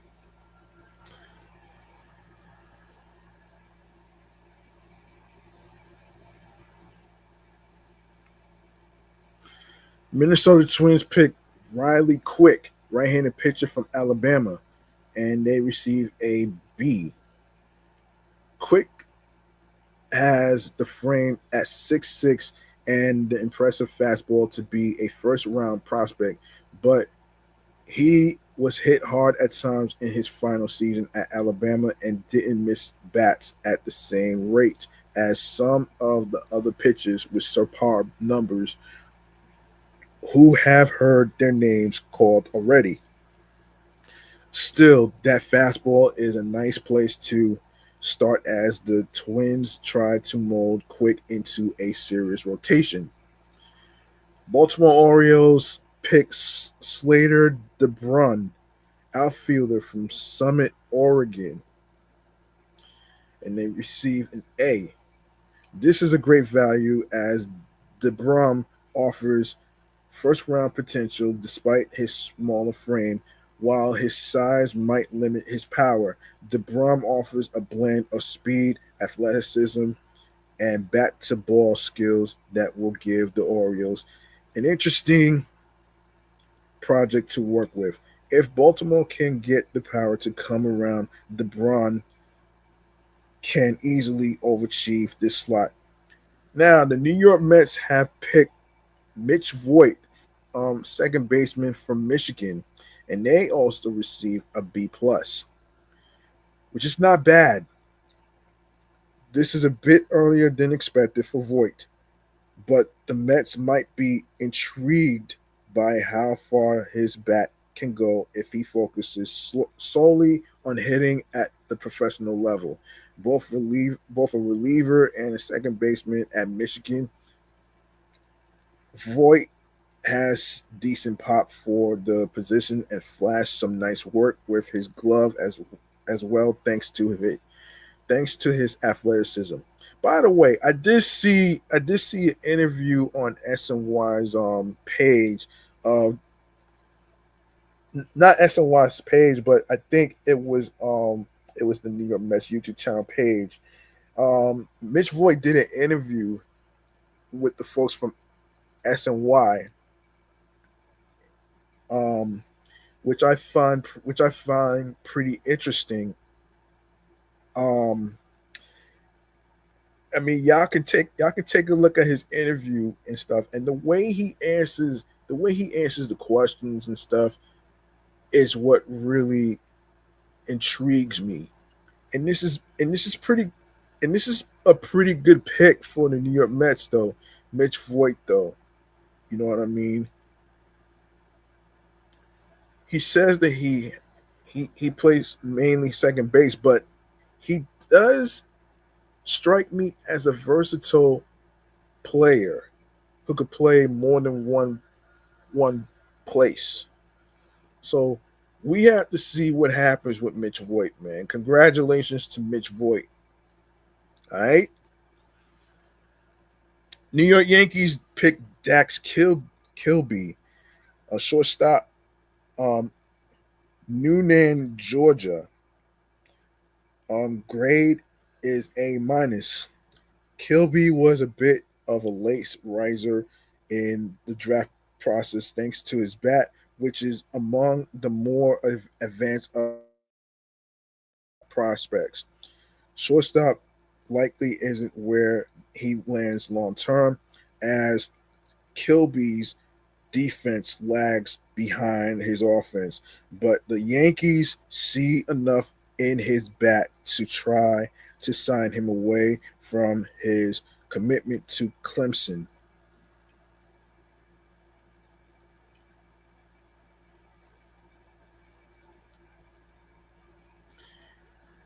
Los Angeles Dodgers picked Zach Root, left-handed pitcher from Arkansas, and they received a A minus. Root didn't flash the same swing and miss stuff as teammate Gage would in 2025, but he brings advanced secondary pitches to the table. Root doesn't rely on his fastball much at all, so some work will have to be done to mold it into a more consistent pitch, but the Dodgers are a strong fit for his profile. Also, the Los Angeles Dodgers picked Charles Davalan, outfielder from Arkansas. Davalan matched at Arkansas, but at just 5'9", there are concerns about how much power he can offer long term. Even if he can't sustain the type of power the Dodgers might be hoping to see, Davalan's bat to ball skills and speed make him a compelling prospect. Tampa Bay Rays picked Brandon Summerhill, outfielder from Arizona, and they receive an A. Summerhill took a major fall in this draft, going from a potential top 15 pick to outside of the top 40. Some of that may be owed to a disappointing finish to the season at Arizona, but he flashed some of the best contact ability of any hitter in the nation and could be able to tap into some power more at the professional level. Summerhill posted an OPS north of 1.000 with only 4 home runs in 2025. So his ability to get on base is already something the Rays can work with. And of course, the Miami Marlins picked Cam Cannarella, outfielder from Clemson, and they receive a B plus.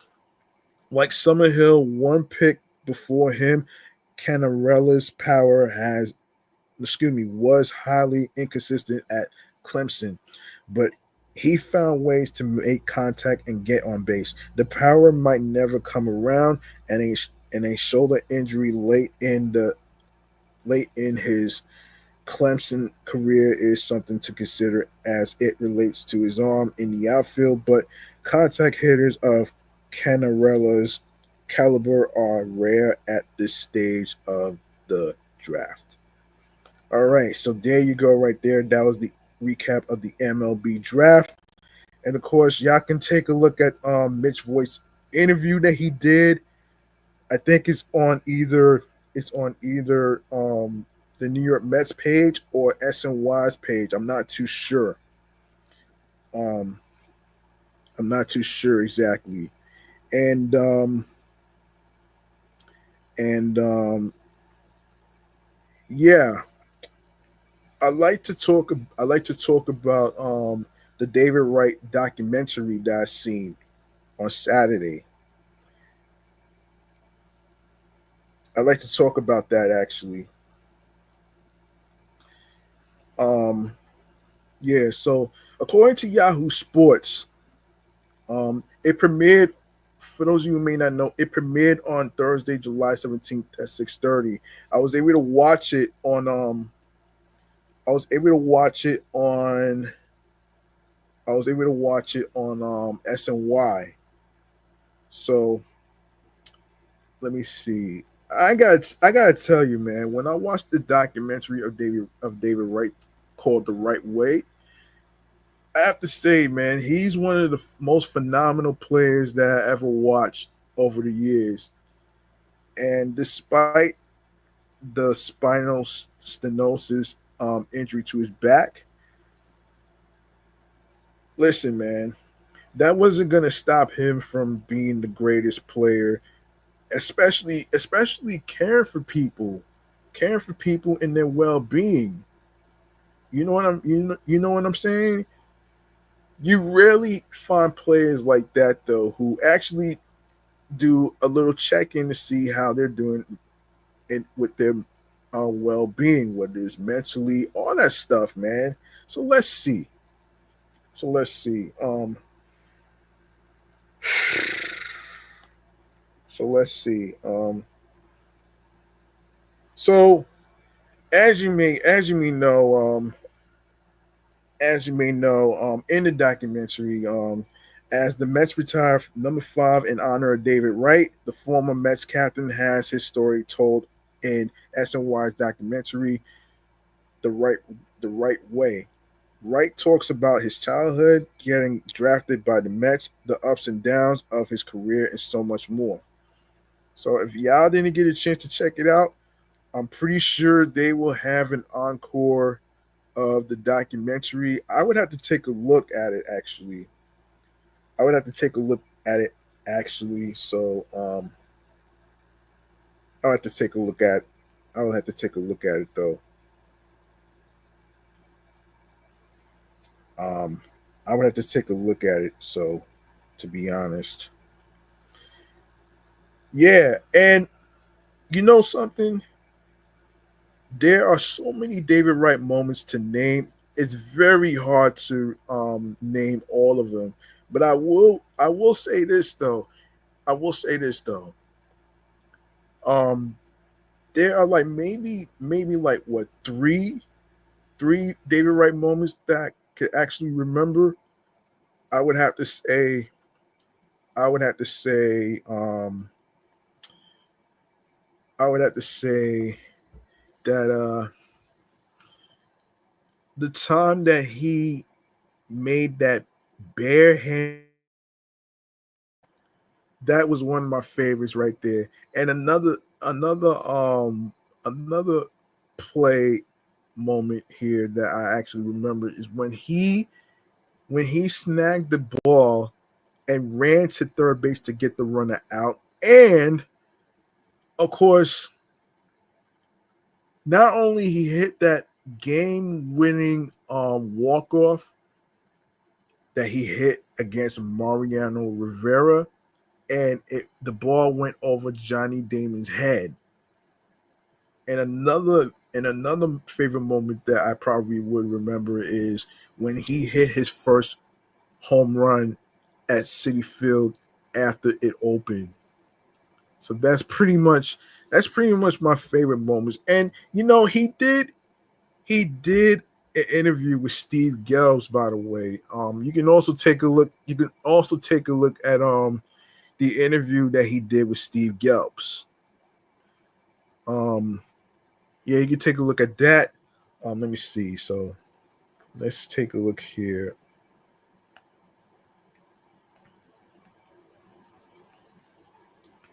So there you go, right there. You know, when I was in school, I never heard of spinal stenosis when I was in school. I heard of athletes having like a stress fracture in their back. Like that's one of the serious injuries that you don't want to mess around with. So let me see. David Wright. Um, okay, David Wright retirement. Yeah. He did. Let me see. Let me just.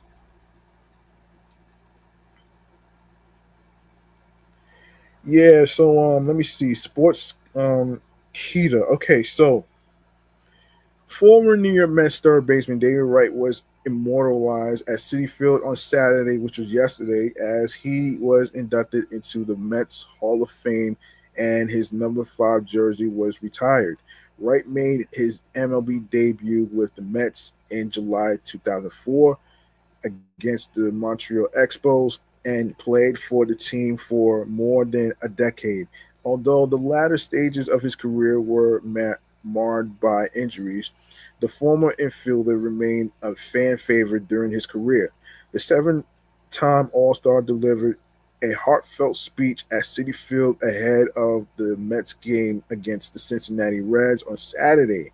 While he addressed the support from his former teammates and fans during the speech, he also acknowledged his wife Molly Beers, who was moved to tears. Wright said, he said, in quote, "I found a continuation of that same structured support system with a wife named Molly who partners with you, who takes that same work ethic and goal setting mentality into life after baseball, in particular parenting, all while becoming a very mediocre soccer, softball, and baseball coach to your 3 kids, Olivia, Madison, and Brooks."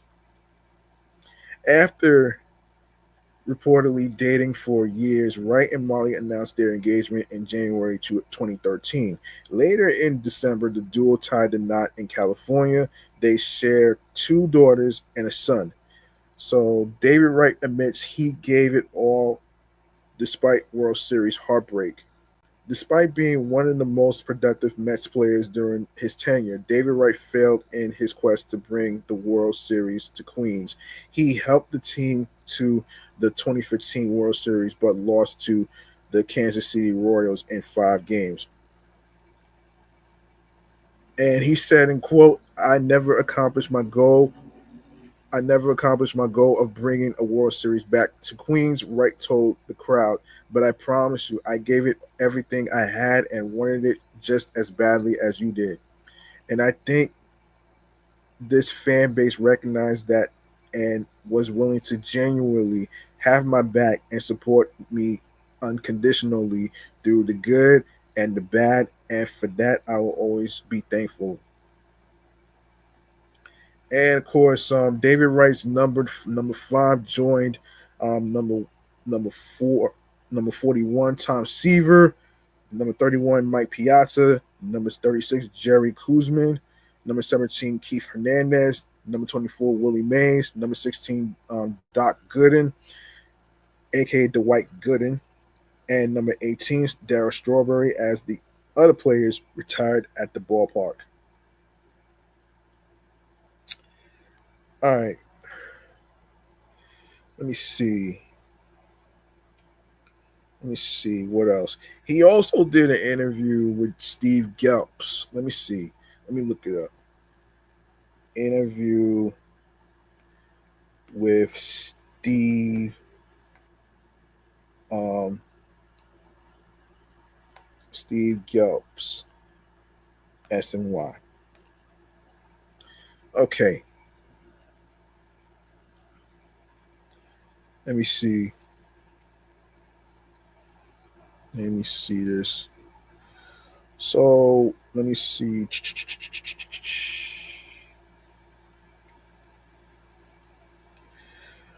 All right. Let me see.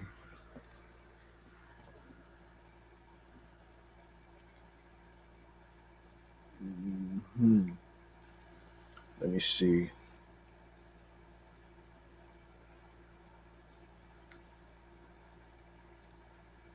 $20.25.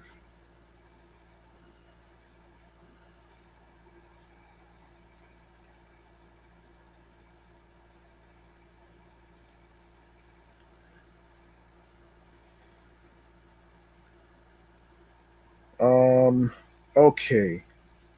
So this is crazy, man. This is so crazy. It's not even a joke.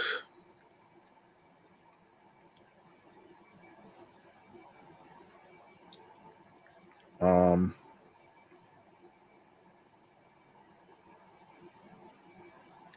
okay.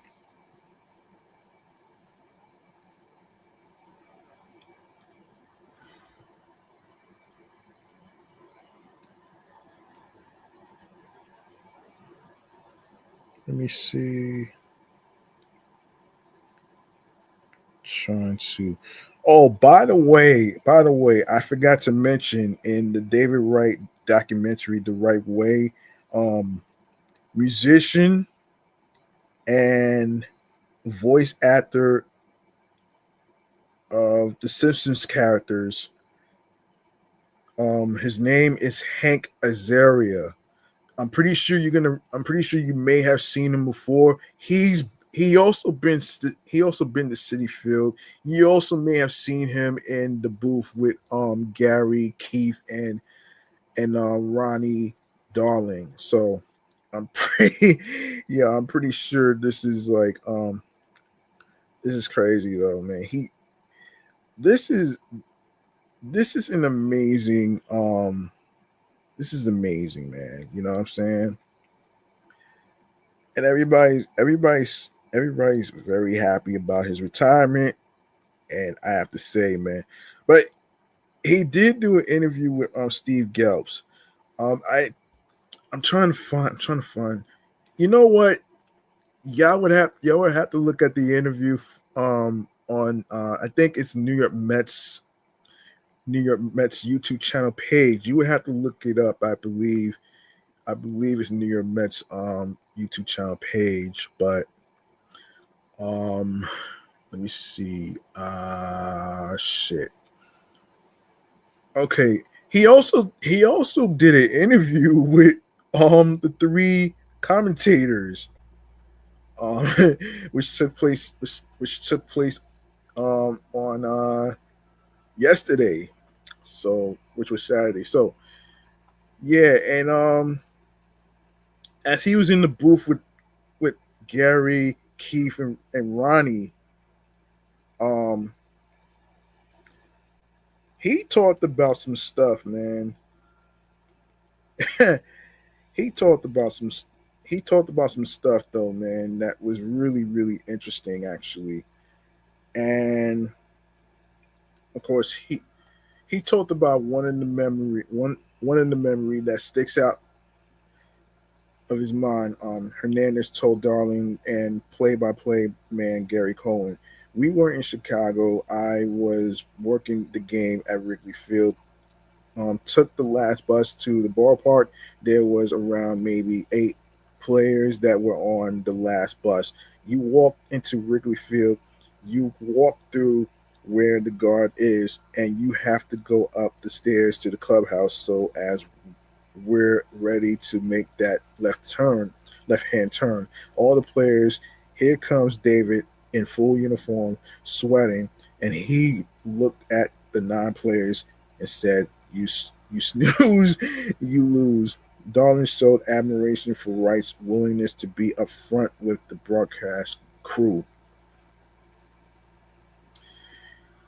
What I love about him, he's one of the few players that when I would have interactions with him, he would needle our booth. Darling said he would always talk about some of the things that, you know, when we go crazy up here, we say all kinds of things. He wasn't afraid to, like, I can't believe you guys were talking about that last night. He would needle you. And that made you feel like you are in his realm, and that was a good feeling. Steve Gill shared a personal story about the impact Wright had on his early days as an SNY reporter. Um, I think those of us who know David, you have a personal story that really illustrates the type of guy that he is. And for me, that comes all the way back to my first full season in 2015, Gelb said. I was young, I was trying to feel my way. I was a little timid, which you can't be in that clubhouse. And I had set something up, a shoot with a player that involved us bringing in a camera crew early before the game one day. So I come in the day of the shoot. I go over to that player and that I had set it up with, and he just kind of leans back in his chair and says, "I don't feel like doing it today, maybe tomorrow." So I tuck my tail between my legs, I leave, and I come back the next day. We bring that camera crew back in, same exact thing happens. I get blown off, and then the third day when it happens, it was the first time that I pushed back a little bit. And this player says to me in the clubhouse, "I'm starting to get to you a little bit." I said, "Well, I don't know why you are treating me this way. We have to bring people in." That was that. So I thought that was going to be the end of it. Dan Gelbs then explained how the player went on to apologize in the post game and offered to do the interview the following day thanks to guidance from Wright. After the game that night, I get into the clubhouse and that same player was waiting for me. Gels continued and, in all sincerity, came up to me and said, "Hey, I apologize for how I treated you. That wasn't right. If you bring the camera crew in tomorrow, I promise I will do it." I was stunned. I didn't know what the 180 was about. It wasn't until about a week or two later that I found out David had witnessed on the third day the way that player had treated me, and he pulled him aside in the back and said, "Hey, you don't have to do anything you don't want to do, but you cannot treat people that way. You will treat everybody with respect. They have a job to do, and if you agree to do something, you do it." And that's what happened. Hernandez responded to Gale's story. "I bet you he told him to. It's part of the job, part of being a professional. You have to deal with the media and be available for the media. I know there's a lot of media in New York, but it's part of the job." And David was a consummate professional in that regard. And yeah, and of course, it's intriguing what David Wright was saying while he was in the booth in yesterday's game, the day of his retirement. So that's like, wow. And he said, in quote, um, when I walked off Mariano Rivera, and it may seem like one at bat or one small battle in the grand scheme of things. But to me, it was more than that. It gave me a shot of confidence that even if it's just for one at bat, I beat the best in that one at bat. So no matter who's on the hill the next day or who's closing the game the next day, I know that since I've already beaten the best once, that I can do it again. And that gave me so much personal confidence moving forward. Yeah, that's what makes David Wright a phenomenal player, man. You know, everybody's inspired by his stories. And something though, man, there's only one David Wright. There's not going to be another one. Remember that. All right. Um so um there's a video interview that Steve Gales did. Y'all can take a look at the New York Mets YouTube channel page.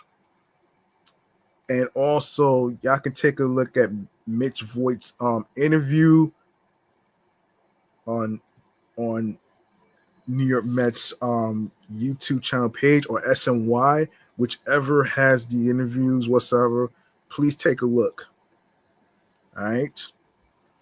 So congratulations to David Wright and the accomplishments. And of course, again, his number 5 retired and all that great stuff right there. Now, I want to actually, I want to take, I want to take a look at if there's another encore of the documentary The Right Way by David Wright. I'm gonna take a look at it. I'm gonna take a look at it on my TV to see if there's another encore on SNY. So give me 1 second.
My apologies, folks. I've been trying.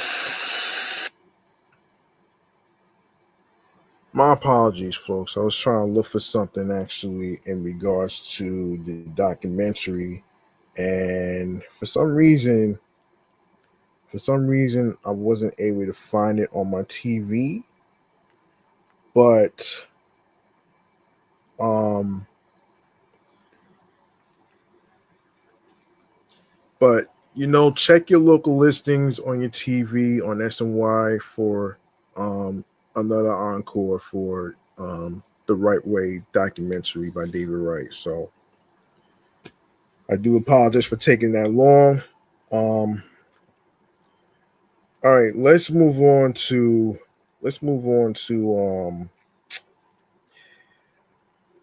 I miss and yes, we're gonna go over the highlights against the Washington Nationals. Let's go over that right there real quick, and then I'll save the best for last. So, um,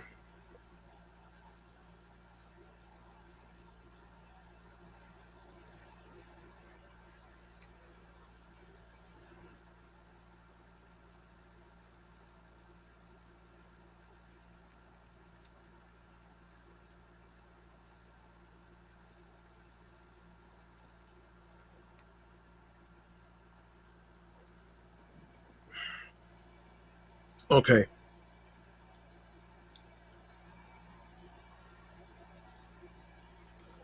all right, we're gonna go over the highlights of the Mets and the Nationals. All right, so let's get into it right here. So, David Peterson pitched a six-hitter for the first 9 inning complete game of his professional career, and the New York Mets beat the Washington Nationals 5-0 on Wednesday night for their fifth straight win. Brandon Nimmo homered twice, and Juan Soto went deep against his former team for the second consecutive night. Pete Alonso put the Mets ahead in the first inning with his major league high 63rd RBI, his 20th in the past 10 games. NL East leading New York moved a season best 20 games over 500 at 44-24. Peterson 5-2 won his third decision in a row, striking out six and walking none in a game that took just 2 hours and 16 minutes. Sheesh! Damn, that shit was pretty. That fucking game was pretty long though. I must admit though. He threw 106 pitches and lowered his ERA to 2.49. Mets fielder Tyrone Taylor threw out Luis Garcia Jr., trying to score from second in the eighth on Jacob Young's sharp single. Peterson's only prior professional complete game was a four-hitter in rain short 5 inning loss to Atlanta on April 28th, 2023. His previous 9 inning complete game came in college. A four-hit shutout for Oregon against Arizona State on April 28th, 2017. New York's previous complete game was a four-hit shutout by Luis Severino against Miami last August 17th. Peterson pitched the seventh shutout and 14th complete game in the major leagues this season. Washington has lost four straight and 7 of 9.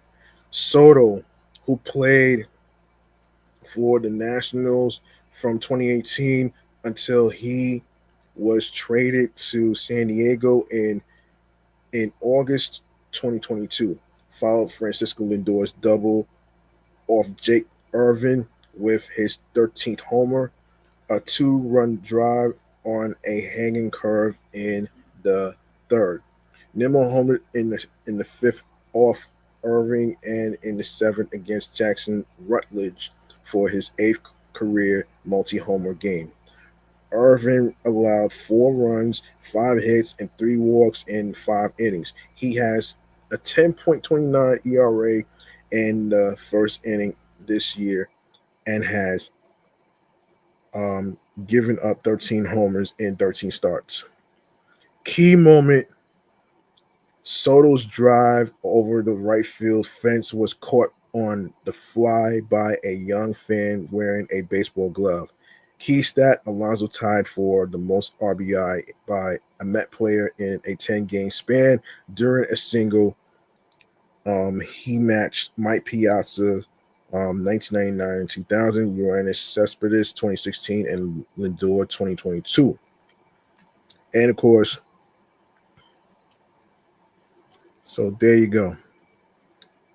So there you go, right there. Now, I do want to go over two more things, actually. Two more things, and then I want to go over the athletic logos person, actually, before I go over the, yeah. So, and this is from AMMY. I do, and by the way, I do apologize for taking so long and for that random sound off of the YouTube. I was trying to look for where you can actually watch the David Wright documentary the right way. I'm pretty sure, like I said, you can actually check your local listings on SNY on your cable and all that stuff. You know, go through the guide and then just take it from there. All right, so let's go over this right here. So, um, when the giant neon signs that once illuminated Shea Stadium went off, something in the brain of athlete logos founder Dan Abrams went on. End quote. I grew up on Long Island, and it took 45 minutes to an hour to get there. He told AM New York. When you were getting there, you could see them from so far away, especially on a night game. They lit up, and then when they took the stadium down, they were gone, and that was what made the stadium special to people of my generation. Abrams grew up a lifelong Mets, Jets, and Knicks fan, but he never thought working in sports would like he never thought working in sports like this would be his career. He began his graphic designing career working on corporate items, but when he was laid off, he decided to make athlete logos his full-time job. I had a corporate graphic design job for 13 years, which was boxes for cell phones, user manuals, very boring stuff, he said. So I started athlete logos on Instagram. I started at the hobby, did it for about 3 years as a hobby, and then I got laid off from my job and I took a full-time job. Well, that sucks, man. That sucks though, man. But at least you were able to follow your goals and dreams. Abrams started when Abrams started. This was when athletes having their own logos were few and far between. He believed that not only should athletes have their own logos, but they should have their brands everywhere. The first logo Abrams ever made was for former Mets star pitcher Matt Harvey, who had the nickname The Dark Knight. It was also the first logo that Abrams sold, which inspired him to keep going. He was the hottest thing at the time, and they called him the Dark Knight. Um, Abrams said. So the logo was an M on top of an H and looked like Batman with the ears on the top of the M. So a company had asked to buy it as soon as I made it to make shirts out of it. So I sold it to them. I thought it was cool, and I said to myself, I could just make my own shirts. And then over the years, I eventually transitioned to make all of my stuff. All right.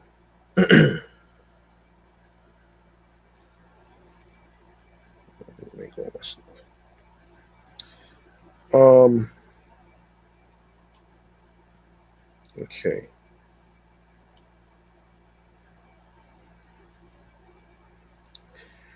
From Matt Harvey to Aaron Rodgers to Chris Kreider and Brandon Nimmo, athletes all over New York can be seen occasionally wearing a shirt Abrams made. But his designs go beyond shirts and logos. As his business has grown, so have his products. Athlete Logos now sells everything from shirts to bags and even LED signs reminiscent of the signs that once hung from Shea Stadium. But of all the logos Abrams has made, his favorite came more recently. When Kodai Senga was signed by the Mets out of Japan, he was known for one signature pitch, the Ghost Fork, which was a nickname for his specialty pitch, the fork ball. Upon hearing that name, Abrams was instantly inspired and decided to take that idea and run with it.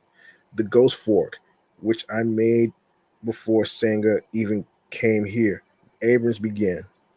When I heard he had a pitch named the Ghost Fork as a designer, that's perfect. I mean, the design was ready in my head before I even finished saying Ghost Fork. Hmm.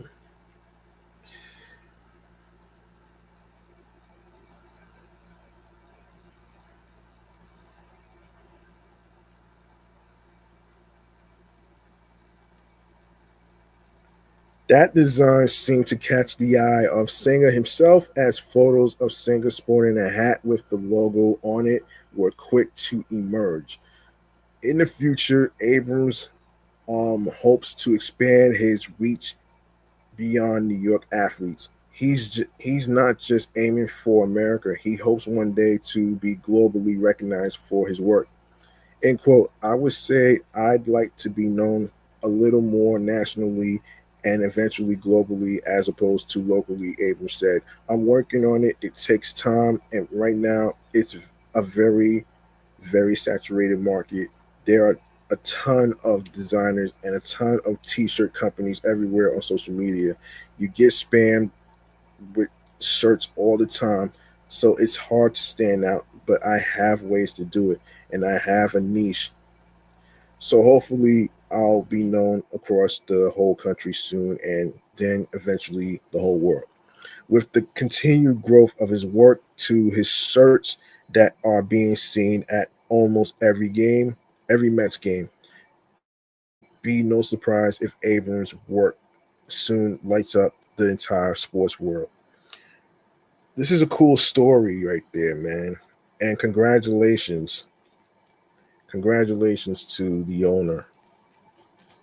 All right. Last but not least, man.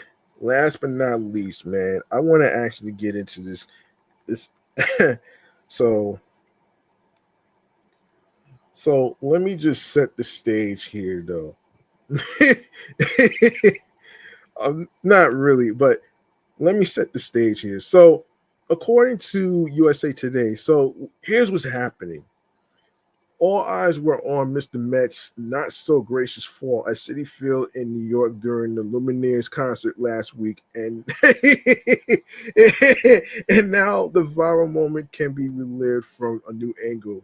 The New York Mets mascot made a surprise appearance at the alternative folk band show on July 11th while playing the tambourine. When lead vocalist Wesley Schultz sat by the piano and sang the group's 2016 hit Ophelia, Mr. Met promptly hit the floor Video shows the mascot misstep off the stage and quickly tumbled down. Oh man. However, he took the brief embarrassment like a champ. Oh shit. Oh man, like a champ. Oh man. Quickly raising his tambourine to show that he's okay and climbing back onto the stage with a little support. The clip garnered more than 5 million views on X, arguably bringing more euphoria than the concert itself. Oh shit. Oh shit. Oh shit. This is too funny, man.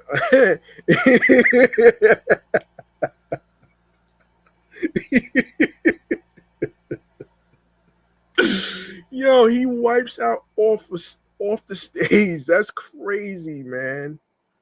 That's crazy, man. That's crazy right there.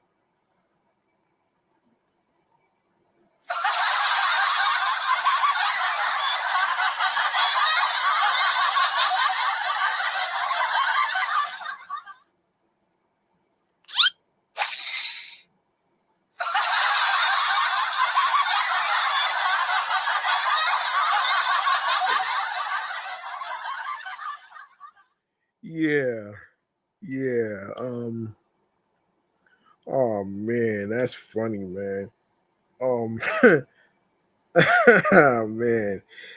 Anyway, rough night for Mr. Met at the Lumineers concert, one ex user wrote. Another user pointed out that the accidental fall is nowhere near as mortifying as the awkward moment at a Coldplay concert on July 16th. A couple quickly tried to dodge the spotlight when a jumbotron put them in the spotlight. Both caught off guard. The woman is seen quickly turning her back away when the man ducks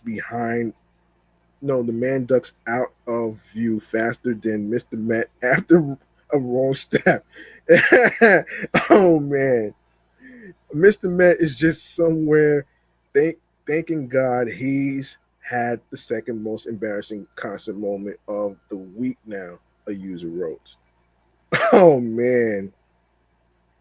That's crazy funny, man. So yeah.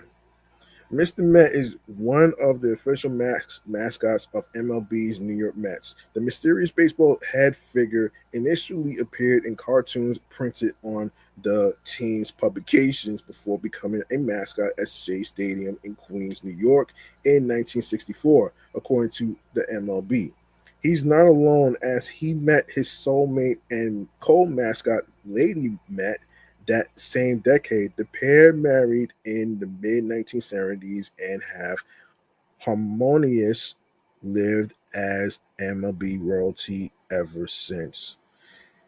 Yeah, this is a good way to actually end this episode right there, though, man. A wipeout right there, man. A wipeout right there, man. And I want to hold on. I want to actually remind y'all in terms of the next game series, the next telecast that's happening. Actually, um, yeah. Let me just look for it right there. So, all right. So, despite the fact that the New York Mets won today's game against the Cincinnati Reds to avoid a sweep, they finally got the win even though they lost two games, especially during the David Wright moment of his jersey retirement, and I have to really, oh my gosh, man, I'm sorry about the loud motorcycle, man. My gosh, oh my god. Sorry about that. This is ridiculous with these loud motorcycles and cars and shit. So I do apologize for that actually. Um let me see. I do want to remind y'all about the next telecast that's happening. That's happening on Monday. So let me just look this up right now on my notes. Um, I believe I still got it. Oh, wait a second. Wait a second. On what is it? Monday? Yes. So Monday, July 21st, which is my sister's birthday, the Los Angeles Angels will be playing at Citi Field with the New York Mets in Citi Field, Flushing, Queens, New York, which will start at 7 p.m.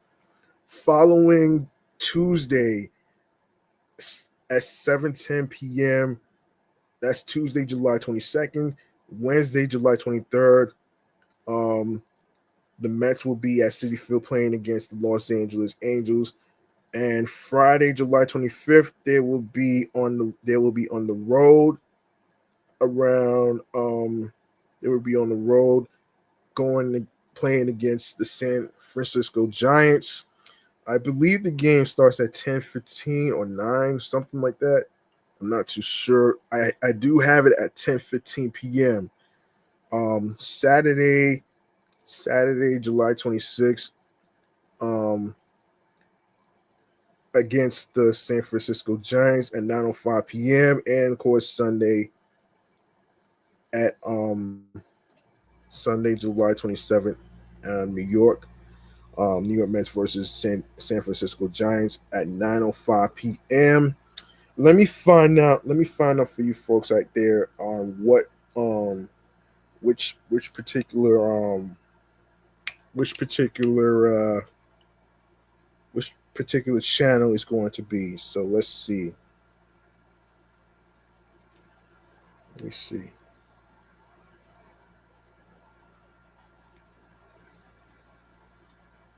Okay.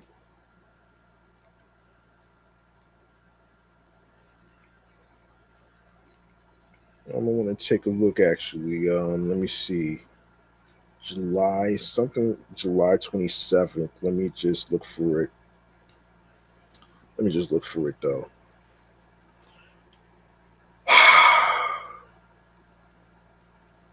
damn, damn car. I do apologize for that actually. Yeah, so July 27th, Mets and San Francisco Giants telecast is going to be at 7:10 p.m. on ESPN. All right. And of course, um following let me see. Hang on a second. And I believe, let me see. And I believe they go to San Diego afterwards. They go to San Diego afterwards on July 28th, July 29th, and July 30th. This will be, let me see. They're going to be on SN. All three is going to be on SNY. And of course, Friday, August 1st, San Francisco Giants versus New York Mets. They're going to be at Citi Field, which is going to air on SNY following Saturday, August 2nd. August 2nd, at 4:10 p.m. at Citi Field. Let me just and of course Sunday again at Citi Field, um, San Francisco Giants versus the New York Mets. They will be on SNY as well. So there you go. There you go, right there. So that's a little bit of a quick reminder of the next game telecast, actually. So I'm actually there to actually provide y'all with some game schedules that you could watch on TV or at Citi Field, whatsoever. And and yeah, there you go, right there. And I do apologize. I do apologize for the loud car or the loud motorcycle. I was trying to put it on mute you folks don't have to hear it. But it was already too late. So it was already too late. So I do apologize for that.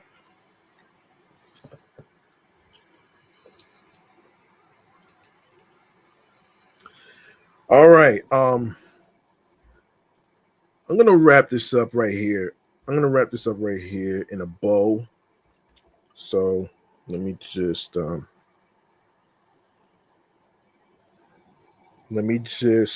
find.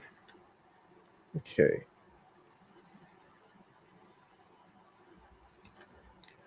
All right. We're gonna go to stream choices on the go. All right. Let's do this.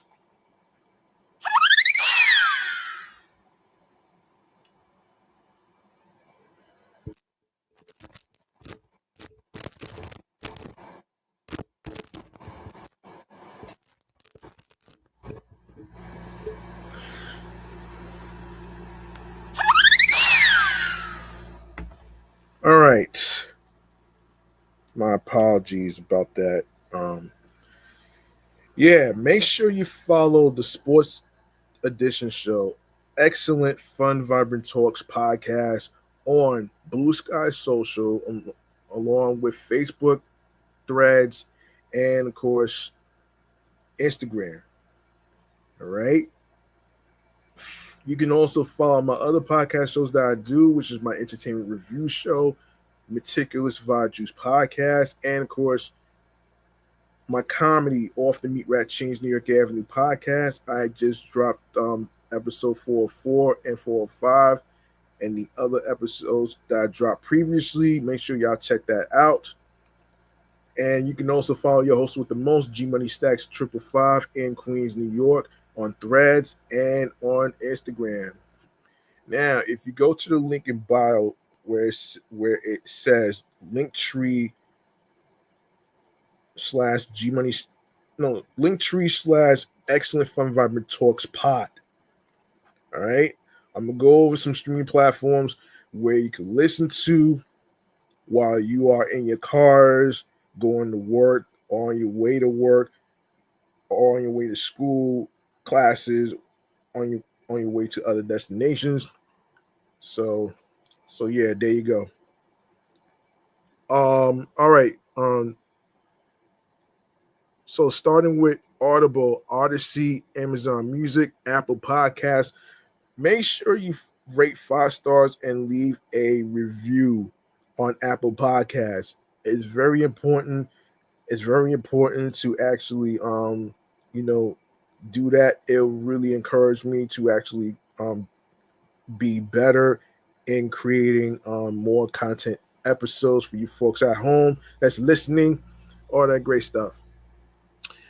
Um, of course, um, of course, the sports show is also on Castbox FM. These are Listen Notes, Moon FM podcast, Overhaul FM podcast, Player FM, Pocket Cast, Pandora, Podo Polo, Podorama, Podcast Index, Podcast Addict, Pod Chaser, Podverse, Podcast Guru, Podcatcher, Podcast Republic, Snip, Spotify. You can add the podcast to your Spotify playlist.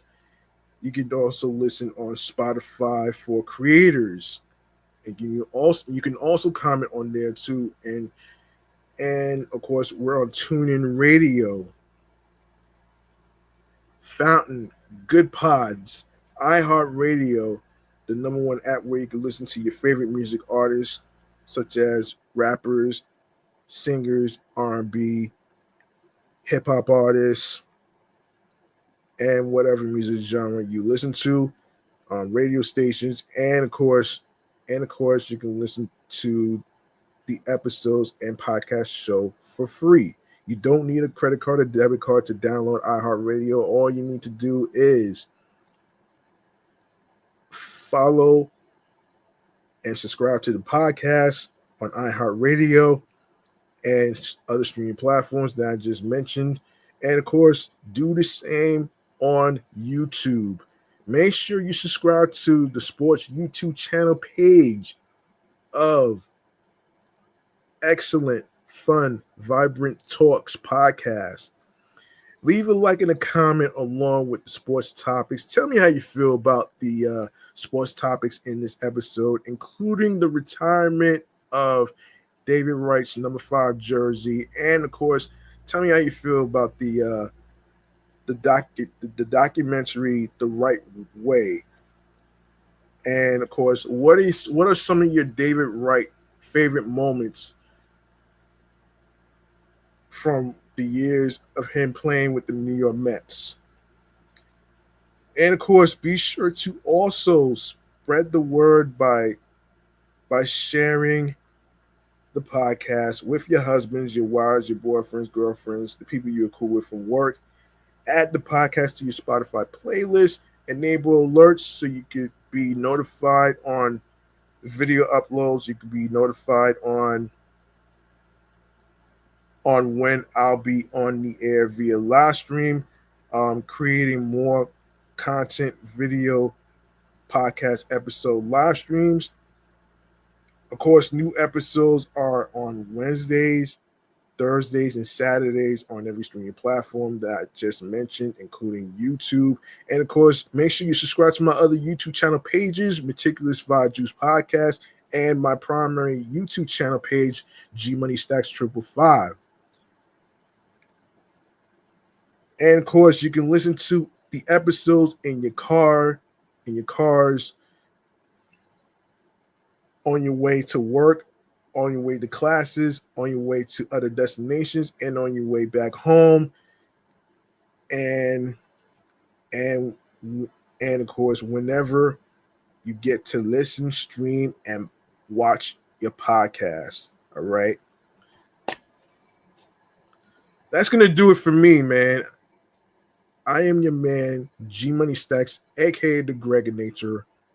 And I would like to say thank you to every single one of you for listening. You could have listened to any other sports podcast in the whole world, but you chose to listen to this podcast that's providing particular stories and news of entertain not just entertainment, but also in the NFL, the NBA, MLB, including the New York Mets, which is something I cover primarily. And of course, remember, the grind doesn't stop. Hard work pays off. If you want something, you have to work hard and earn it. It's not going to be given to you on a fucking silver platter. All you need to do is find your niche, be consistent in your craft, be on your P's and Q's, creatively, mentally, emotionally, physically, and spiritually. That gets you into your zone alongside with tunnel vision. And like I said earlier, though, there is only one David Wright. There's not going to be another one. All right. And also, it's never too late to start a podcast. So don't worry about finding the right time to actually start a podcast. And of course, there is no right or wrong way to doing your podcast. In the same way, there's no right or wrong way into hosting your own podcast. And of course, be yourself behind the microphone as you're recording your topics and episodes that you created and started. And of course, remember, creative freedom is something you cannot put a price on. And yeah, you can hear the loud car too, so don't worry about that too. I do apologize for that too, man. And yes, don't worry about other people's opinions and stuff, and in terms of how you do your podcast.